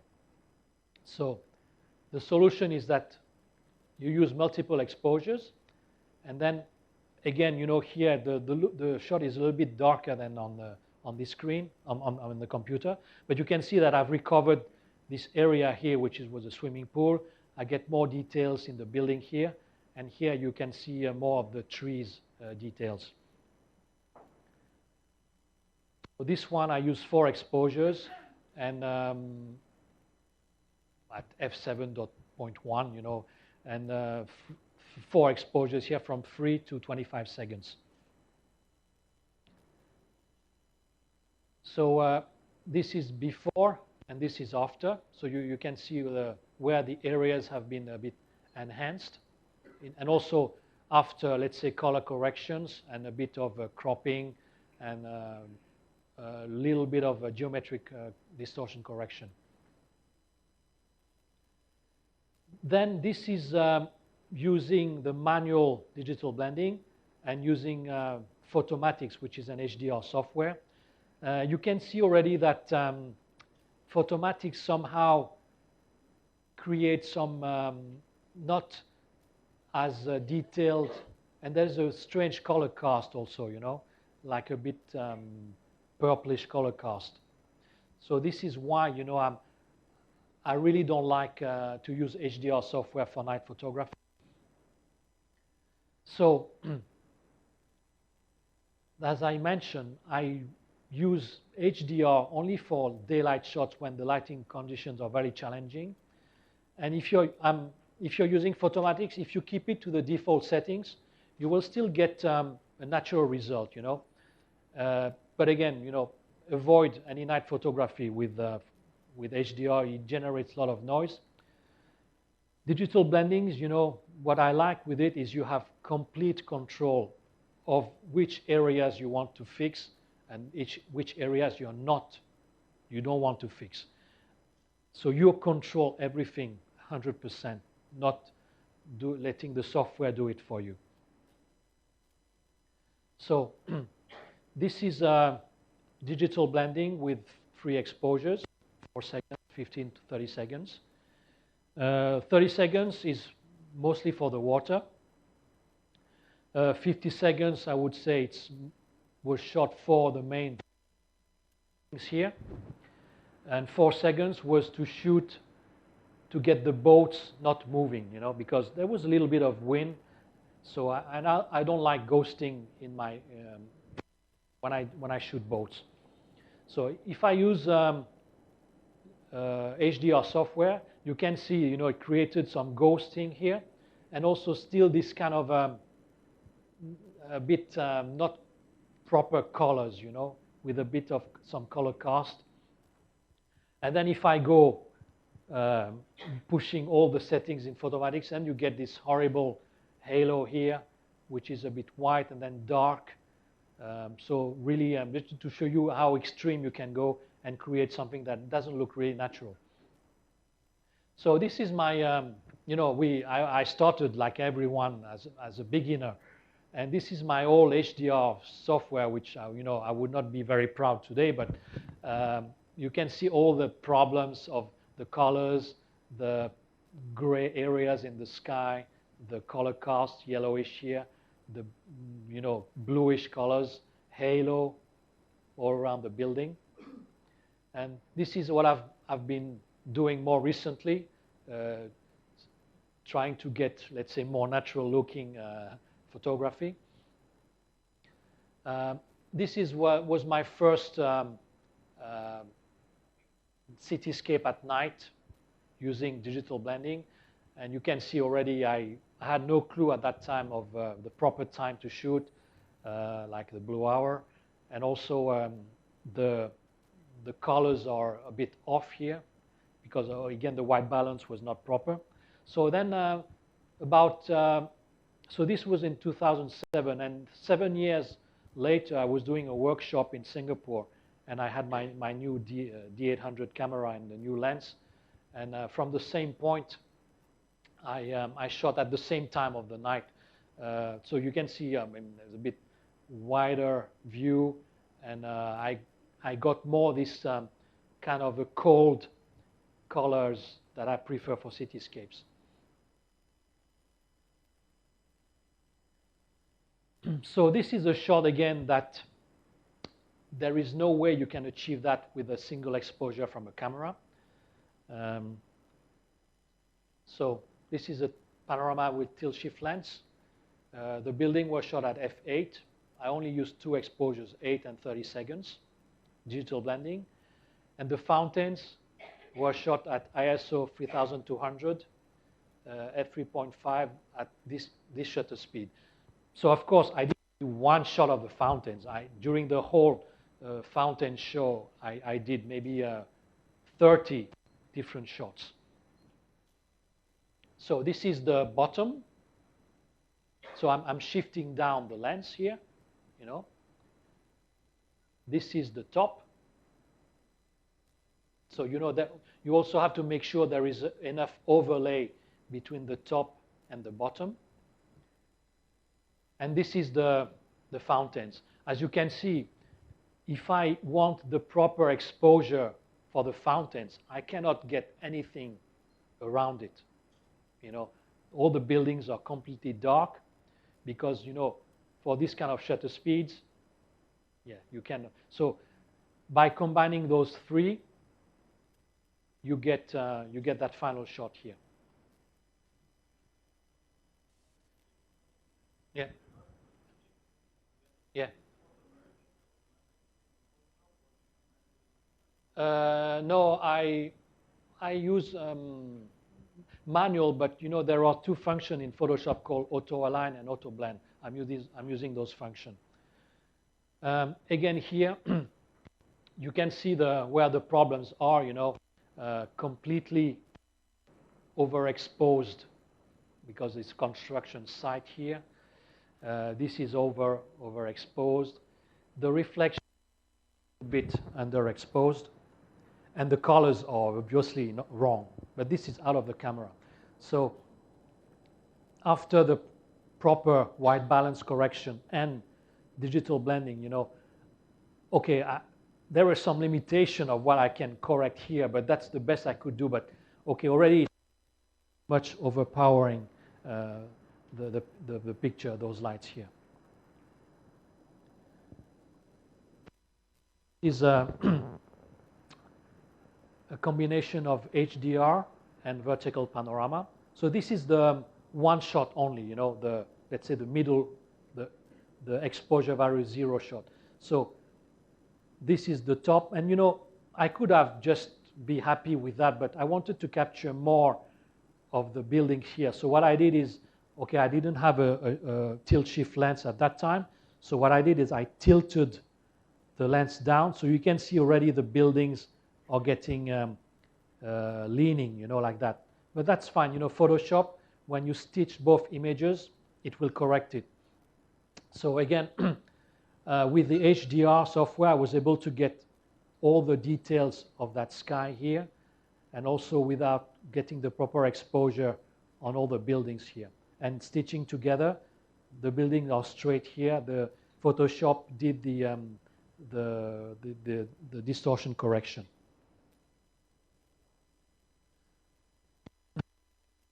Shots, I could have been happy with one. This is one single exposure here. But, you know, I wanted to experiment with this ND filter, so to get a long exposure. But then, you know, you can see the problem, I mean, with the filter I was using at that time, it was not a glass filter, but something called resin filter. And it had some also not nice color cast. And you can see that it's on, so I could not use this shot only, you know, because the colors are off. and the sky is a bit overexposed. So what I did is I combined the buildings and the sky of these shots with the fog of this one to get this. So again, it will really save the shot by this is just combination of two exposures here, resulting in that one here. This is the Kuala Lumpur shot that I was telling you. So I had to do 3 shots. So, the top part, the middle one, and the bottom. And also for each shot, I took 5 exposures. Of course, I did not use all the 5 exposures for each one, maybe 2 or 3, I cannot recall. And then combining those 3, you get that vertical panorama done with 3 landscape shots here. Yeah.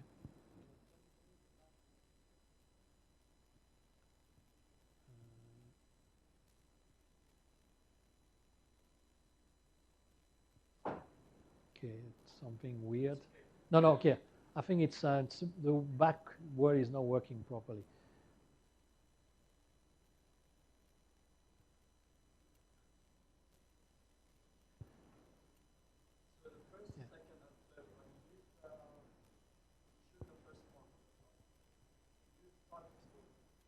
I use my camera in auto bracketing, so it shot 5. Yeah, that's a good question. I actually know. My camera was in aperture priority, so it might not get the same. I mean, the camera will adjust according to the metering, but it still works. When you have so many exposures, and Photoshop will, when you blend all the 3, will make sure that there is no exposure difference. So it will adjust automatically. So you don't have to worry too much that it's the exact same exposures from the top, middle, and bottom.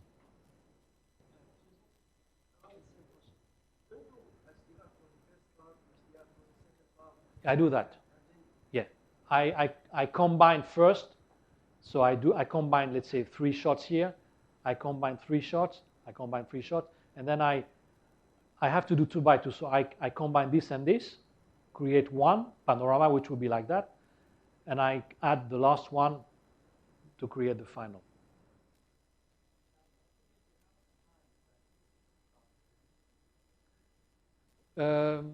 For this one, no, 30 minutes, really.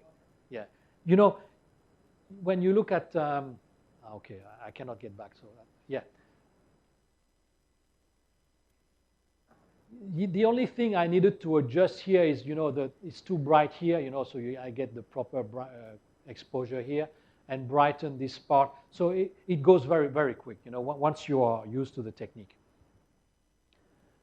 This is another challenging shot that I had to do again. So I was, again, one single shot, I would get something like this, which is not very, very nice. So 1 shot, 2, 3, and then again, you have to really plan, because you have to start with the top, the middle, and the bottom, because I knew I wanted to also shoot the fountains here. So once my camera is locked on that framing, I cannot move it anymore, and I'm waiting for the fountain to start. So you can see in the same technique of using high ISO and high shutter, I did a few shots of the fountains, and then to create that one here, final.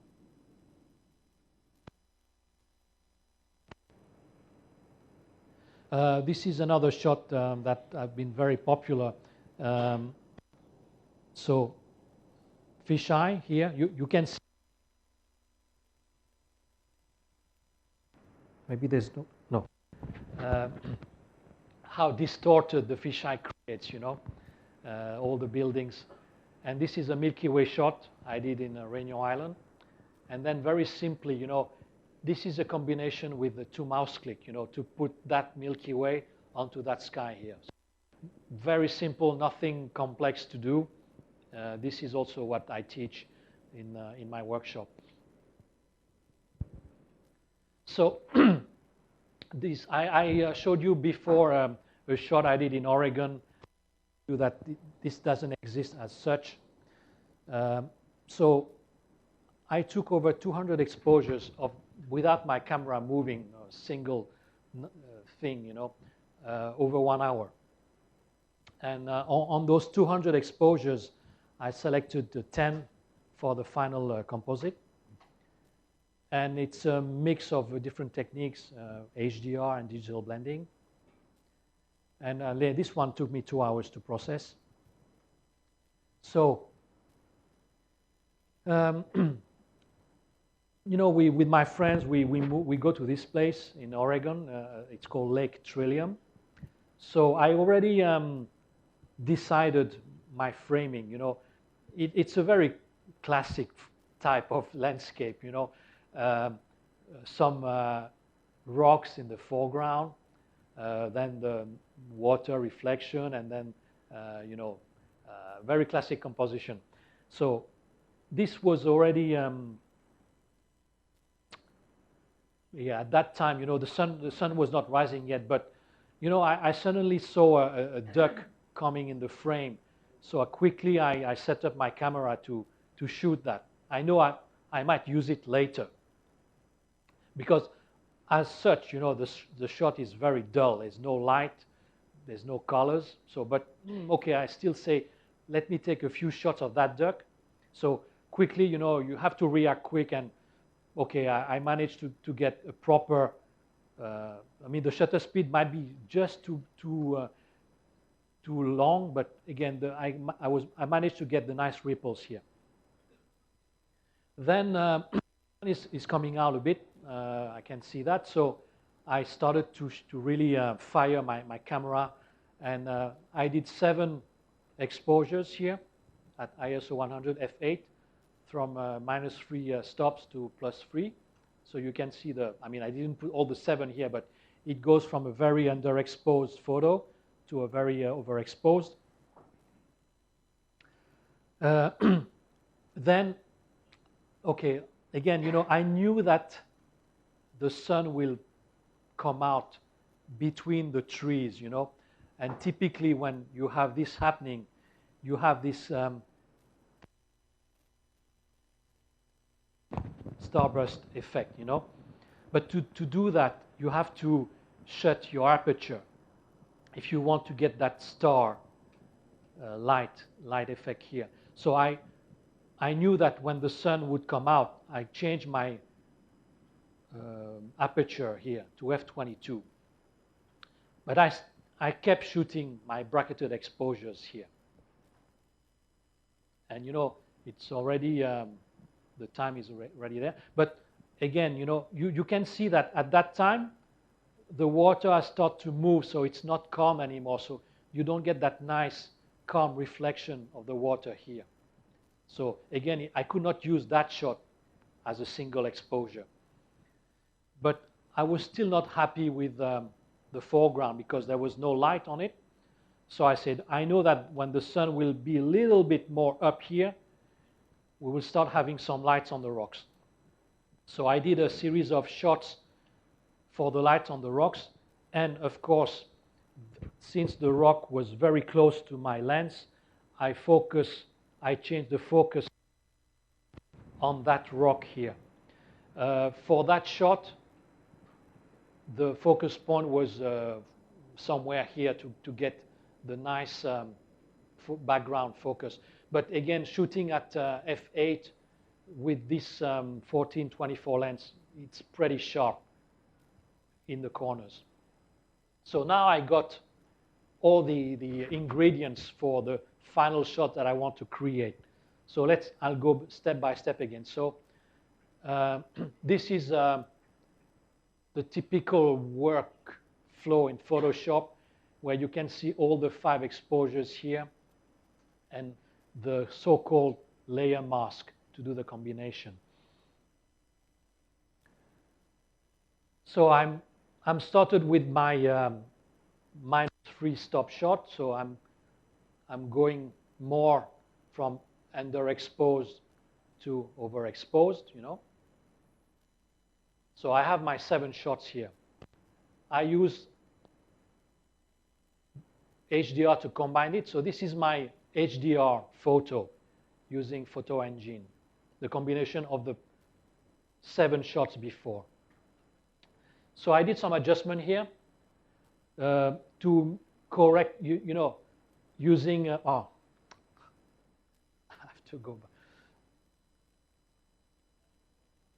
So HDR, exposure correction to get more exposure on the lake and on the fog. Light on the rocks.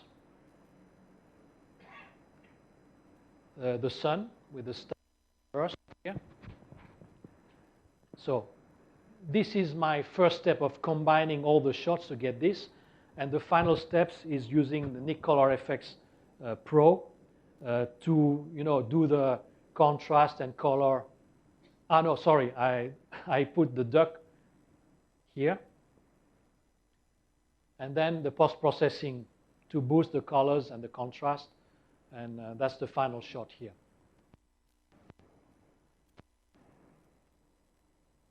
So this is the other one, which also need a lot of work.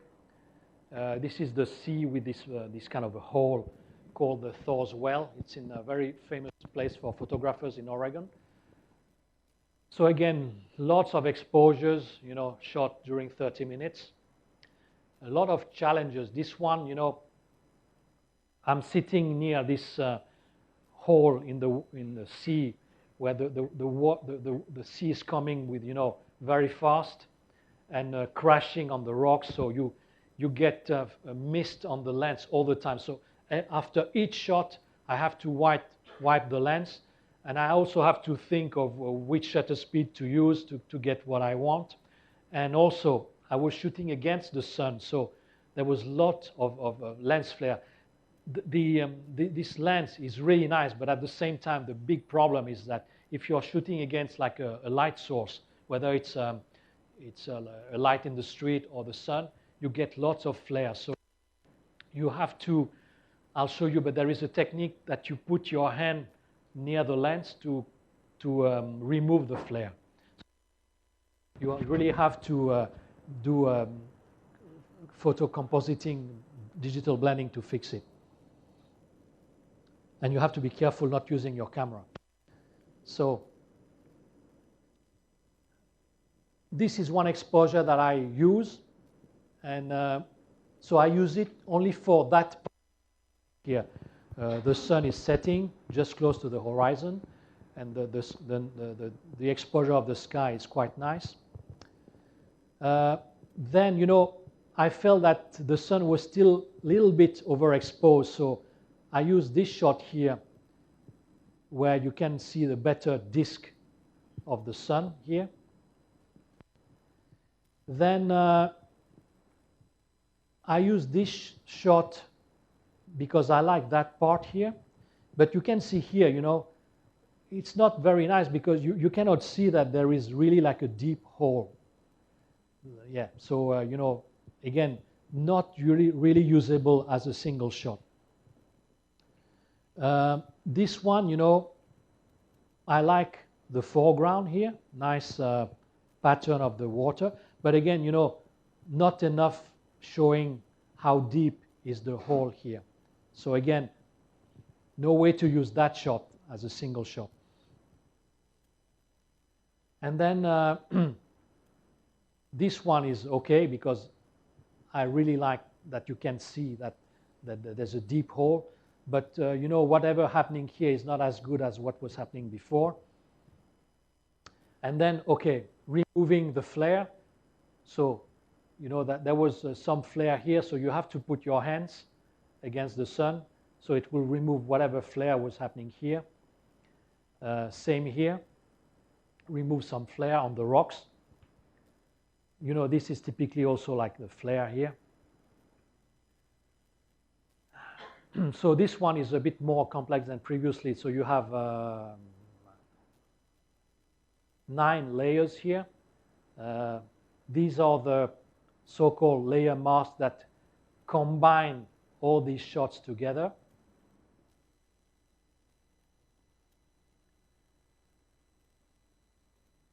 So starting with the top, and these are the different steps of combining the different shots. You know, you can see some flares getting away. I'm putting the proper water, the hole here. And then correcting the horizon where it was slightly shifted. And then that's the final shot. So, you know, I would not have been able to get that shot in a single frame, in a single shot, because things were not happening like I wanted at different part of the photo. So that's why I'm saying you try to enhance the reality, basically.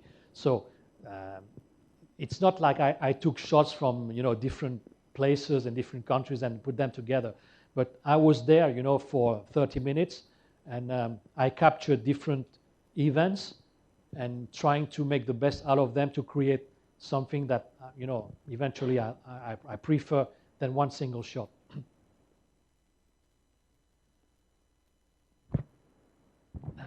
So these last shots, I'm showing you again the importance of using this one,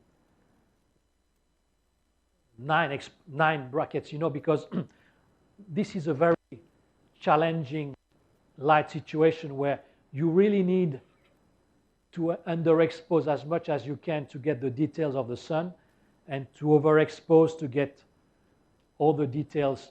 So this is the HDR created by those 9 exposures here. But you can see the problem already that the sea is not very clear, you know, because, you know, the water is moving and the HDR software is not able to, I mean, it's just basically combining all those shots and creating some kind of not so clear water. So what you need to do then is I included back in the HDR this exposure maybe just for the water. So now you get this water is from a single exposure, not from the HDR combined result. And then I did since it was shot with the fisheye, I did the fisheye correction. And then the final shot with, you know, again with Nik Color FX to enhance the contrast, to give more colors, more saturation. And that's the final shot here.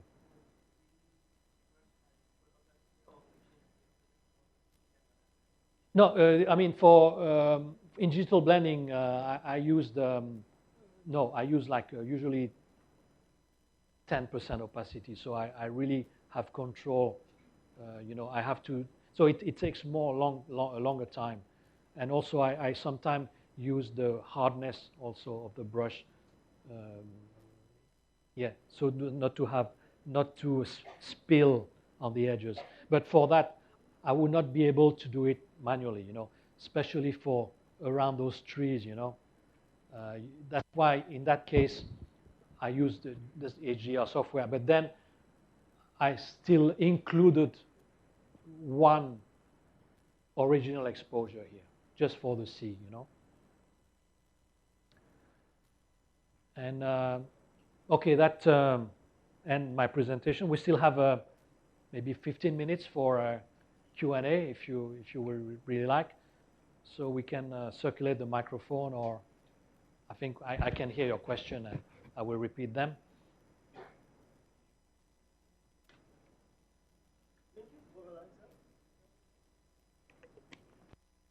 The question is if I use... We have the mic here. Whoever wants to...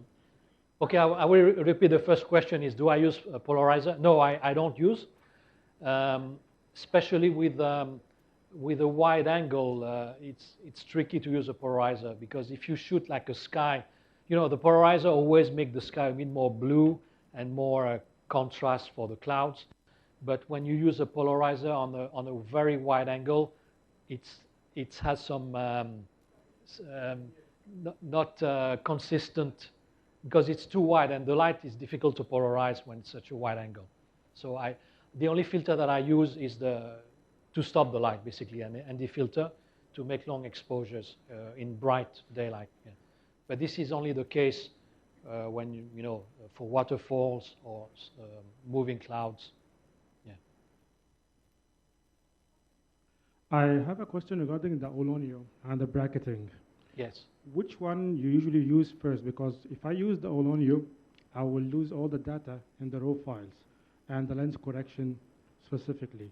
However, if you use the Photoshop lens correction camera raw, also you will lose some color vibrance that will affect the final result in the Olonio. Yeah. No, honestly, I just put the raw files in Oloneo. The lens correction, I most of the time do it after the raw. That's the way I do it. So sometimes what I might do, and you can do that then, you can open all your raw files, camera raw, do whatever you want, vibrance, you know. Visual corrections. Yeah. Then you save all your exposures in TIFF,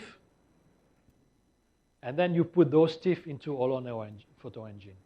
That's because I had to do that because in early version of photo engine, it would not process my D810 files. It would not. There was no. So I had to convert them to TIFF first, and then put them in Oloneo photo engine. But if you prefer to do the adjustment in camera raw, that's the way. But of course, then you know you create like 7 TIFF files. It's you know 1.4 gig already. You know for the D810. So you increase your file, and yeah, a lot of storage needed. Yeah. Can you give us a brief idea about the layer stacking? You explained the digital blending and Yeah. FDL, but the layer stacking. Yeah. So to combine, let's say, fireworks or light trails or light beams. So what you need to do is, okay, you have to stack the different layers. And then there is something called blending mode. So you just change the blending mode to lighten. That's it. But and I do that for Milky Way, but you need to have a bit of, you know, let's say you want to blend a Milky Way with a cityscape, you know. The sky of both has to have some match. Otherwise, you will end up having some weird colors and yeah. But the blending mode is the way to stack exposures. Before I used a more complex method before using called a smart object and layer stacking and stacking mode. But I found for fireworks and lighten blending mode, it's much more easier and very quick to do. Mm-hmm. Yeah, especially for yeah.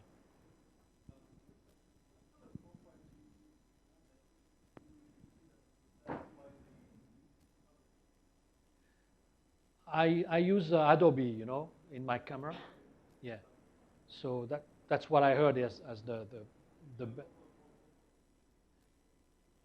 no, you know, honestly I would not even know that. I'm not very good in when it comes to I mean, especially for printing and all that. I honestly say that no, I usually trust you know, whoever prints the photo to sort it out. But yeah.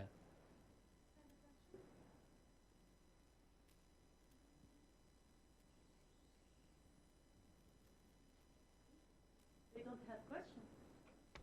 Yes. Now. When your next workshop online? Can you please repeat it? Your next workshop online. When? The digital blending. Yeah. I think we'll plan one. Practical one. Practical one, yes. So watch out for the HIPAA, And I mean, I also do, you know, not only with HIPAA, but there's nothing announced yet. But you know, just check out my Facebook page. Yeah, you cannot announce it here, by the way. Yes. Okay. So that's why.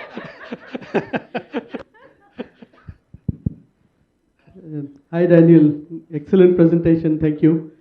Have you ever used the PTGUI for Yeah. panoramic stitching? So yeah, I was mentioning that sometime for some reason which are unknown to me, Photoshop doesn't want to stitch.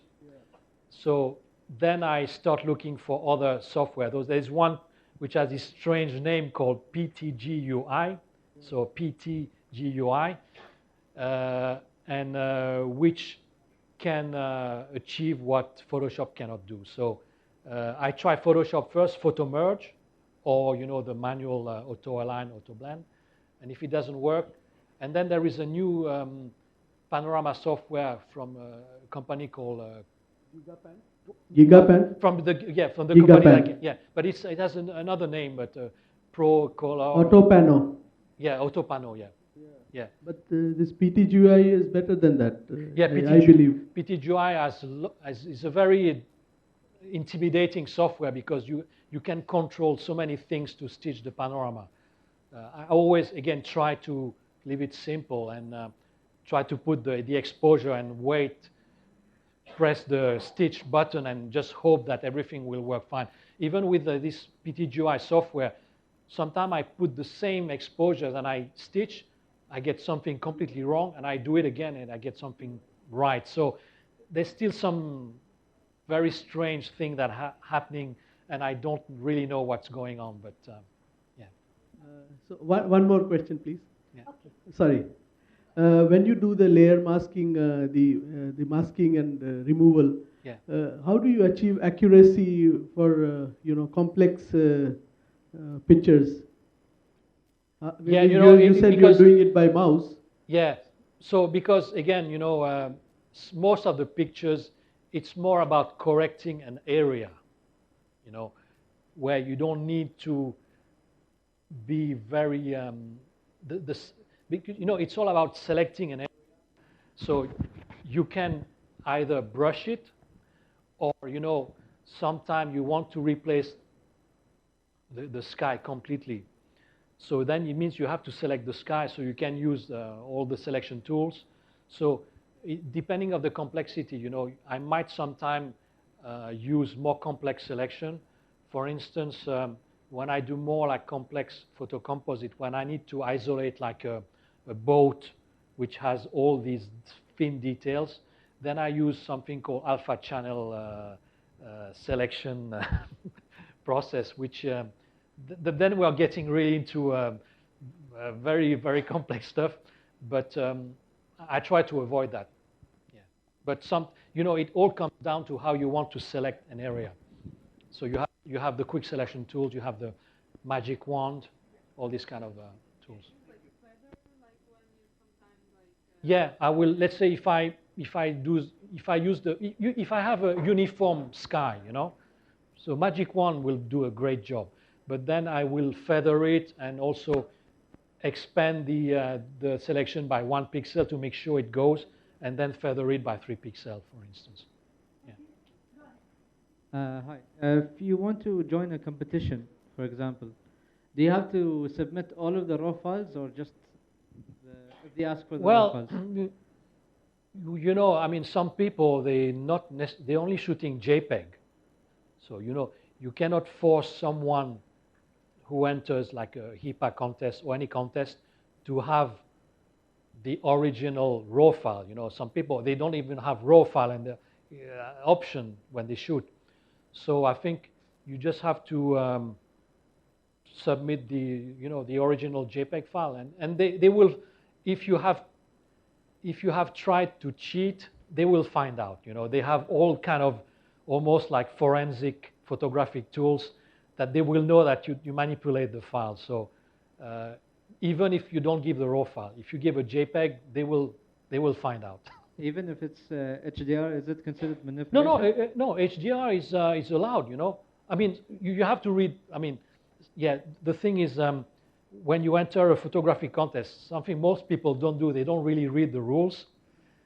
So you have to really read the rules. And for instance, there have been some disqualification. And every year at the HIPAA contest, some people are disqualified. So it could be because they already won an award for that photo. So this is, or the photo was a result of a commissioned work. So this is not allowed, at least for the HIPAA contest. But HIPAA will allow, you know, as long as there's no manipulation like removing objects or adding objects, but using HDR is fine, you know. Then it comes to how you create your HDR. If you create it in a more unnatural way, then it's not that you will be disqualified, but the judge will not like that. Thank you. You didn't say anything about the Lightroom. Because I don't use Lightroom. I must admit that I don't use Lightroom. I know most of the people who use Lightroom, because I've always been using Photoshop, so I don't want to put another layer in my workflow, but I surely know that Lightroom is the best way to manage your files. And I must admit this is a bit of my weakness in my workflow, that I don't use Lightroom, but I have my own file structure organization, so now I'm used to, I know where to find my files when I'm looking for them. But to start from the beginning, I would certainly use Lightroom, but really for the cataloging and the adding metadata in the files. But I still like Photoshop for that. Thank you, Daniel, for a fantastic evening. It shows that actually I'm still a beginner at this photography. No, but we're all beginners, and then... I have a question on your panorama. Most of the panoramas that you have done are based on horizontal landscape. Yes. I've tried doing it the other way, on a vertical portrait and stitching. No. View? Okay, no. Some of the panoramas that you see in the landscape, they are actually portrait. Okay. Using the tilt shift lens together. But then again, yeah, whenever you see like a more squarish photo, it means it's a landscape, either 2 or 3 shot stitch horizontally. But no, actually, if I try to do a panorama with a wide angle in landscape, I have huge problem because of the distortion. And so all the panoramas that you have seen, the one, are done tilt shift lens. Okay, thank you. I would have more.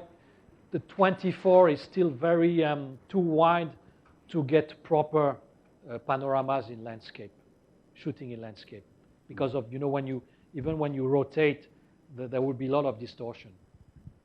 Thank you. Hi. How do you usually look for locations? Do you have any criteria or something? Because you said about the location in Jumeirah, you were the first one to... Yeah. Sometimes, yeah, I just use Google Maps or Google Earth. And of course, I also use, you have some tools, that gives you the sunrise and sunset angle. So either, I know that I will shoot from this tower that day. So I will check also where the sun is coming from. So whether it's better to do a sunrise shot or a sunset shot. But then, when, if I wish I could choose each location I want to shoot, but sometimes, as I mentioned, sometimes I got some opportunities like I was doing a presentation a few months ago, and then at the end, someone came to me and said, he's a big fan of my photos, and he's an architect, and he's working on that address hotel just here, under construction. So he asked me, you want to come to shoot, so so then, yeah, of course, I went there. And so you're always lucky in the location. Yeah.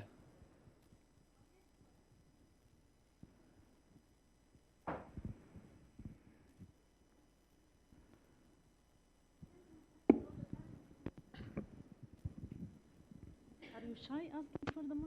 It's okay. It looks like you don't like the Canon cameras. Canon cameras. No, you know, I've nothing against Canon.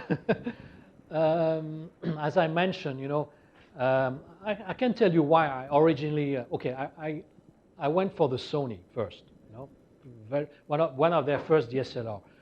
And at that time, I didn't really have any idea about HDR photography. So, and unfortunately for me, Sony at that time was the worst camera that you can get for bracketing, you know.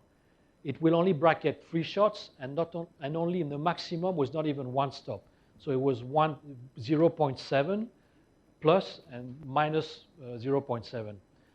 So then when I decided to go to another camera, so I looked what was on the market. Nikon D300, you could bracket 9 shots. You know, Canon, maybe at that time was the 5D. No, it was not a full frame, but whatever was the equivalent of the D300, you can only bracket 3 shots. So once I moved to Nikon, and then, you know, the D300, then I skipped the D700, and I bought the D800, and then the D810. And in the meantime, you know, when I moved to Dubai, because I got a lot of exposure through the social media and Facebook, I guess Nikon also noticed me, so we're starting to have a very good relationship where they allow me to borrow their lenses, whatever I want. I can borrow the camera from them. They are very active in social media in the Middle East, you know, as opposed to Canon. Honestly, they're not anywhere. You know, they don't do as many events as Nikon. They really try to promote. You know, they have the Nikon school. So you know, I mean, and then in the end, I got that privileged relation with Nikon. And then 1 year ago, I got approached by Fuji also, Fujifilm, and they're not competing with Nikon, you know, anyway. Mirrorless camera, they are targeting a different market, and they also offered me cameras, you know, and lenses. So they just want me to. They know that, you know, I'm mostly shooting with Nikon as my main camera, but they still, you know, want me to. From time to time to take shots with the Fuji X-T1, and they are happy with that. So, yeah.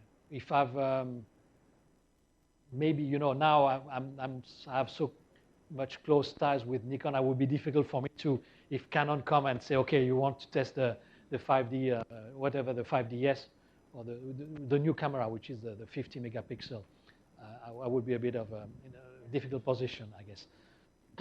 Yeah. But, you know, you can get great shots from Canon. So, I mean, and sadly, you know, because we end up posting at low resolution on Facebook and websites. Honestly, I can post a shot I do with the X-T1 and with the D810. You won't see a difference. And even I did, when at that time I was working for Nokia, they were launching this 40 megapixel Lumia camera. You know, I managed to get some very good shots also. And when it comes to Facebook, there was no big difference with a DSLR or anything else. So unfortunately, that's the way, you know, that's the way we promote photography in a format that doesn't really show the beauty of the. So you only get to see the quality of your pictures when you print them. And it's actually where you start seeing all the defects, you know. Sometimes it's very tough, you know. You think you have a good shot, it looks nice on the screen, and you print it, and then you see chromatic aberrations there, you see a dust spot that you didn't see it on the screen. Sometimes I had a customer asking me for print, and I print it, and I see all these things. I had to redo the print, you know, and correct it. Yeah, but the print, that's really the media that will really show what your shot is about. Yeah. I think I have a question for you. Yeah, sure. Please. Do you think you can convince the judges again this year and we can see you on the stage? You have a very tough theme this year for me, you know. So, but you know, I've seen a bit. You know, there are some photographers that, you know, my approach is okay. There is a contest. I see what I have, you know, that can fit into there. But you have those photographers that are really specialized for.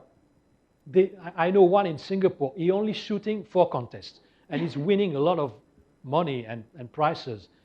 But his approach is the opposite. Is okay. There is a contest of HIPAA this year is happiness. So we'll really focus and shoot for that theme. And they are even dangerous because these guys, they are so good that they almost know what's in the mind of the judge. So, you know, because I think they know a pattern after doing, you know, these guys maybe have submitted photos to like 100 contests. So eventually they will start to know how the judges are thinking and what kind of picture they like. So these guys are tough to challenge. Thank you. So I might try the general category this year. Okay, everybody, we give a big hand for Thank you. Daniel. And there is something very small we want to award you. There is Sahar Zar'i here, the Deputy General Secretary. Want to give you a certificate and a medal, but not yet the HIPAA trophy. Yeah.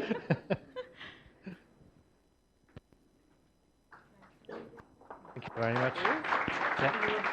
Yeah.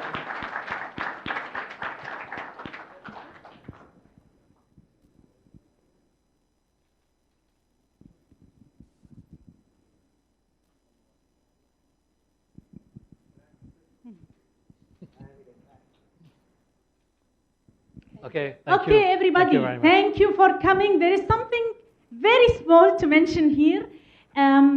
We are looking forward to have your feedback. You are not getting any feedbacks printed out today. You will get it via email. And please, please, please give us your feedback. You know, every word and every comment matters here in HIPAA, and we are trying always to meet your expectations. Please remember your number. Each one has a number for the certificate, and you will find the signs. Please align exactly where the signs is to make it quick. Thank you, and come again, and have a nice evening. Have a good night, I mean.